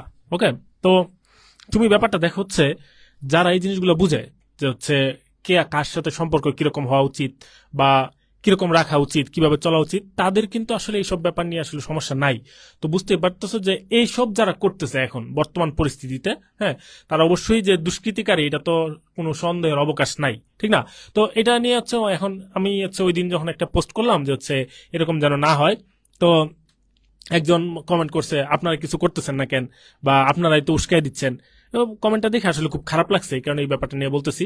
কারণ সবার সাথে আমাদের কিরকম সম্পর্ক এটা তুমি দেখতে পাচ্ছ, যে হচ্ছে আমাদের যে হচ্ছে সবচেয়ে কাছের বন্ধুই কারা, এটাও তুমি দেখতে পাচ্ছ, ঠিক না? তো এইসব ব্যাপার নিয়ে তোমরা যারা এখন যারা হচ্ছে পড়ালেখাতে আসো, তারপর হচ্ছে যারা হচ্ছে সচেতন নাগরিক হওয়ার চেষ্টা করতেছো, তারা যদি এইসব ব্যাপার নিয়ে হচ্ছে বৈষম্য তৈরি করো, তো ব্যাপারটা আসলে একটু দুঃখজনক হবে, ঠিক না? কারণ আমরা যারা আছি তারা তো এইসব ব্যাপার নিয়ে বৈষম্য করার চেষ্টাও করি না, এইসব নিয়ে আমাদের কোনো চিন্তা ভাবনাও নাই অবশ্যই, ঠিক না? তো তোমরা এই ব্যাপারগুলো নিয়ে একটু সচেতন থাকবা। তোমাদের আশেপাশে যদি এরকম যারা আছে যে হচ্ছে এইসব ব্যাপারকে যারা হচ্ছে একটু বেশি মানে হাইলাইট করে ফায়দা নেওয়ার চেষ্টা করতেছে, একটু বেশি হাইলাইট করে এটা নিয়ে হচ্ছে একটা অরাজক অবস্থা তৈরি করার চেষ্টা করতেছে, এইসব ব্যাপারে তোমাদের একটু সচেতন হইতে হবে। হয়তো সামনাসামনি তুমি কিছু করতে পারবা না, ঠিক আছে, কিন্তু এরকম একটা পরিবেশ তৈরি করো যে তোমার বন্ধু বান্ধব তোমার কাছ থেকে অবশ্যই যেতে হচ্ছে সাপোর্টটা পায়, তোমার কাছ থেকে সে তোমার সাথে যেন হচ্ছে সে ঘোরাফেরা করতে অবশ্যই একেবারে 100% সেফটি ফিল করে, ঠিক আছে? তো এই ব্যাপারগুলো তুমি হচ্ছে যদি এনশিওর করতে পারো, তো তুমি দেখো হচ্ছে বলতে পারো যে ভাই আমি একা করলে লাভ কি? তো একজন একজন করেই তো তোমার পুরো দেশ, তাই না? ধরো আমার কাছ থেকে যদি হচ্ছে আমার বন্ধু যদি হচ্ছে সেফ থাকে এবং হচ্ছে সে 100% গ্যারান্টি পায় যে হচ্ছে যে আমার এদের কাছ থেকে আমার জীবনে কোনোদিন মানে হচ্ছে কোনো ধরনের ক্ষতি হওয়ার সম্ভাবনা নাই, তো এটা কি তোমার কাছে কম প্রাপ্তি? অবশ্যই না, ঠিক না? তো তোমার কাছ থেকে, তোমার পক্ষ থেকে, তোমার পরিবারের পক্ষ থেকে তুমি চেষ্টা করবা 100% সচেতন থাকার এই ব্যাপারে, মানে হচ্ছে তোমার 100% দেওয়ার। ওকে, আর বাকি যে ব্যাপারটা যে বর্তমানে যেরকম অবস্থা তৈরি হচ্ছে, যে কোনো ধরনের রেভলিউশনের পরে এরকম পরিস্থিতি তৈরি হয়, সেটা হচ্ছে তুমি যদি ফরাসি বিপ্লব দেখো, তুমি হচ্ছে আরো যত বিপ্লব আছে সব ধরনের বিপ্লব যদি দেখো, দেখবা যে হচ্ছে এরকম অরাজক তৈরি হয়। তার মানে এই না আমি অরাজকতাকে সাপোর্ট করতেছি, তৈরি হয়, কিন্তু এটা আস্তে আস্তে শেষও হয়ে যাবে। তো আমাদের একটু ধৈর্য ধরতে হবে, একটু সময় দিতে হবে, এবং আমাদেরই গড়তে হবে সবকিছু, ঠিক আছে? তো এই ব্যাপারগুলো নিয়ে হচ্ছে তোমার মনে হয় না যে হচ্ছে এটাকে আরো বেশি আমাদের যে হচ্ছে হাইলাইট করে এটাকে আরো বেশি কি বলে যে অরাজক পরিবেশ তৈরি করার দরকার আছে? তো এটা আমরা নিজে থেকে হচ্ছে সচেতন থেকে আমরা এই যে জিনিসগুলো হচ্ছে একটু মিনিমাইজ করে ফেলবো আর কি, ইনশাল্লাহ, ঠিক আছে? আচ্ছা, ছোটরা অনেকে প্রশ্ন করেছো, মাইনুলের কথা লেজ ধরে একটু বলি যদি। স্টুডেন্টস শোনো, খুব বেশি সহনশীল হইতে হবে। সহনশীল বলতে অন্যায় মেনে নেওয়া বুঝাচ্ছি না, মতের প্রতি সহনশীল। হ্যাঁ, তোমার মতের সাথে সবার মত মিলবে এইটা কিন্তু সবসময় তুমি আশা করবা না, এক্সপেক্ট করবা না। এবং যার মতের সাথে তোমার মত মিলতেছে না, এই মত প্রকাশের জন্য সে দোষী এভাবে কখনোই ভাববা না। ঠিক আছে? সবসময় অন্যের মতকে রেসপেক্ট করবা, ঠিক আছে? তোমার মত তোমার কাছে, তার মত তার কাছে, তার উপর চাপাই দিতে হবে এরকম কোনো কথা না। আজকের এই লাইভে সবচেয়ে গুরুত্বপূর্ণ কথাটা বলি, হ্যাঁ, যে কথাটা আসলে আমার না, যে কথাটা আসলে তোমরা শুনে থাকো, হ্যাঁ, ধর্মীয় স্কলারদের মুখে শুনেছ, বা এই কথাটা অ্যাকচুয়ালি কি হাদিসে আছে না কোরআনে আছে আমি সঠিক জানি না, তবে আমার ধর্মীয় জ্ঞানের দিক থেকে আমি আসলে হয়তো বা তোমাদের মতো অতখানি জ্ঞানীও না, কিন্তু ধর্ম নিয়ে বাড়াবাড়ি না করার কথা কিন্তু আমরা ছোটবেলা থেকে শুনে আসছি। সো এই ব্যাপারটা যেন তোমাদের কারোর মধ্যে না থাকে, আমরা যেন ধর্ম নিয়ে বাড়াবাড়ি না করি। আমার ধর্ম আমার কাছে, তার ধর্ম তার কাছে। আমি মনে করি আমাদের স্টুডেন্টরা এইটুকু প্রজ্ঞা এতদিন অর্জন করেছে অ্যাটলিস্ট, তাই না? এইটুকু সহনশীলতা, ধর্মের ব্যাপারে সহনশীলতা তোমার মনে আছে, আমি জানি। আচ্ছা স্টুডেন্টস, এখন হচ্ছে জুনিয়ররা যারা জিজ্ঞেস করছো যে ভাই ক্লাস 10-এর কারিকুলাম চেঞ্জ হতে পারে কিনা, এইটা হতে পারে কিনা, ওইটা হতে পারে কিনা, জানো কি এই সম্ভাব্যতার জায়গাগুলোতে এখন এই প্রশ্নগুলোর জবাব দেওয়ার ক্ষমতা কারণ নাই সৃষ্টিকর্তা ছাড়া, আর কারণ নাই। কোনো সম্ভাব্যতা আমরা নিশ্চয়তা দিতে পারছি না। কারণ কি, আমাদের শিক্ষা মন্ত্রণালয় বলেই এখন কিছু এক্সিস্ট করতেছে না, রাইট? তো তোমাকে আসলে এটার সব কিছুর উত্তর হচ্ছে ওয়েট অ্যান্ড সি, অপেক্ষা করো এবং দেখো, ঠিক আছে? সো এইটা কেমন হবে, ওইটা কেমন হবে, এটা আসলে আমাদের কাছে জিজ্ঞেস করলে আমরা জাস্ট গঠনমূলক আলোচনা করতে পারি, হ্যাঁ এটা হতে পারে, ওইটা হতে পারে, কিন্তু এটা মানে বাস্তবের সাথে মিলবে কিনা সেটা আমি নিজেও জানি না। তো তোমাদের কারিকুলাম যেটা, নতুন কারিকুলাম যেটা আসলে আমরা দেখতে পেয়েছি যে সমালোচিত, অনেক জায়গাতে আলোচিত সমালোচিত, তাই না? কেউই সাদরে ঠিক গ্রহণ করে না। স্কুলের কারিকুলাম সম্পর্কে আমি একটু হয়তো বা কম জানি, যেহেতু কলেজ নিয়ে কাজ করি, তবে আমি বিশ্বাস করি যে এটাতে আরেকটু রেভলিউশন আসবে। হ্যাঁ, এটা ঠিক আগের অবস্থায় ফেরত যাবে নাকি এটাই থাকবে জানি না, তবে এটার একটা পরিবর্তিত রূপ আসবে বলে আমার বিশ্বাস। আর এটা কি তোমাদের ক্ষেত্রে, যারা টেনে পড়ো তার ক্ষেত্রে আসবে কিনা সেটা আমি জানি না, আসার কথা না। এত দ্রুত একটা নতুন সরকার এত দ্রুত এত সব কাজ করে ফেলতে পারে না, সবকিছু সিস্টেমেটিক্যালি একটু সময় নেয়। আশা করি বুঝতে পেরেছ, ঠিক আছে? তো জুনিয়ররা তোমরা টেনশন করো না। তোমরা কি করবা, তোমরা ভাই যারা 9-10-এ পড়ো, তোমাদের জ্ঞান তোমরা বইয়ের বাইরে বেরোয় পড়ো, ঠিক আছে? বইয়ের মধ্যে আটকে থাকবা না, ঠিক আছে? তুমি যত পারো জ্ঞান অর্জন করবা, কনসেপ্ট ক্লিয়ার করবা, ইউটিউবে প্রচুর ভিডিও দেখবা, খালি আমাদের ক্লাস দেখবা না, ঠিক আছে? আউট যে ভিডিওগুলো আছে, অ্যানিমেটেড যে ভিডিওগুলো আছে, এগুলো দেখবা। সো আজকের এই এতদিন পরে তোমাদের যে লাইভে ফিরলাম, এটাতে আমাদের অনুভূতি আলহামদুলিল্লাহ ভালো। এইবার খুব কমনলি ফিরবো, খুব কমনলি কথা বলবো। তো তোমরা ভালো থেকো, তোমাদের জন্য শুভকামনা। পরিবারকে এবং চারপাশকে নিরাপদে রেখো। আর কোনো প্রশ্ন থাকলে তোমরা আমাদেরকে করতে পারো, আমাদের পেজে মেসেজ করতে পারো, পেজ থেকে উত্তর দেওয়া হবে ইনশাল্লাহ, ঠিক আছে? আর তেমন কিছু বলার নাই। সুস্থ থাকো, সুন্দর থাকো, সুন্দর একটা বাংলাদেশ করো, ঠিক আছে? আমাদের গর্বের কারণ হও আরো অনেক অনেক বেশি। তোমাদের নিয়ে যেন, ইন্ডিভিজুয়ালি তোমাকে নিয়ে যেন শিক্ষক হিসেবে, বাবা মা হিসেবে আমরা গর্ব করতে পারি, ঠিক আছে? সো ভালো থাকো সবাইকে, আসসালামু আলাইকুম। আমাদের জন্য দোয়া করবা, তোমাদের জন্য অনেক দোয়া এবং ভালোবাসা।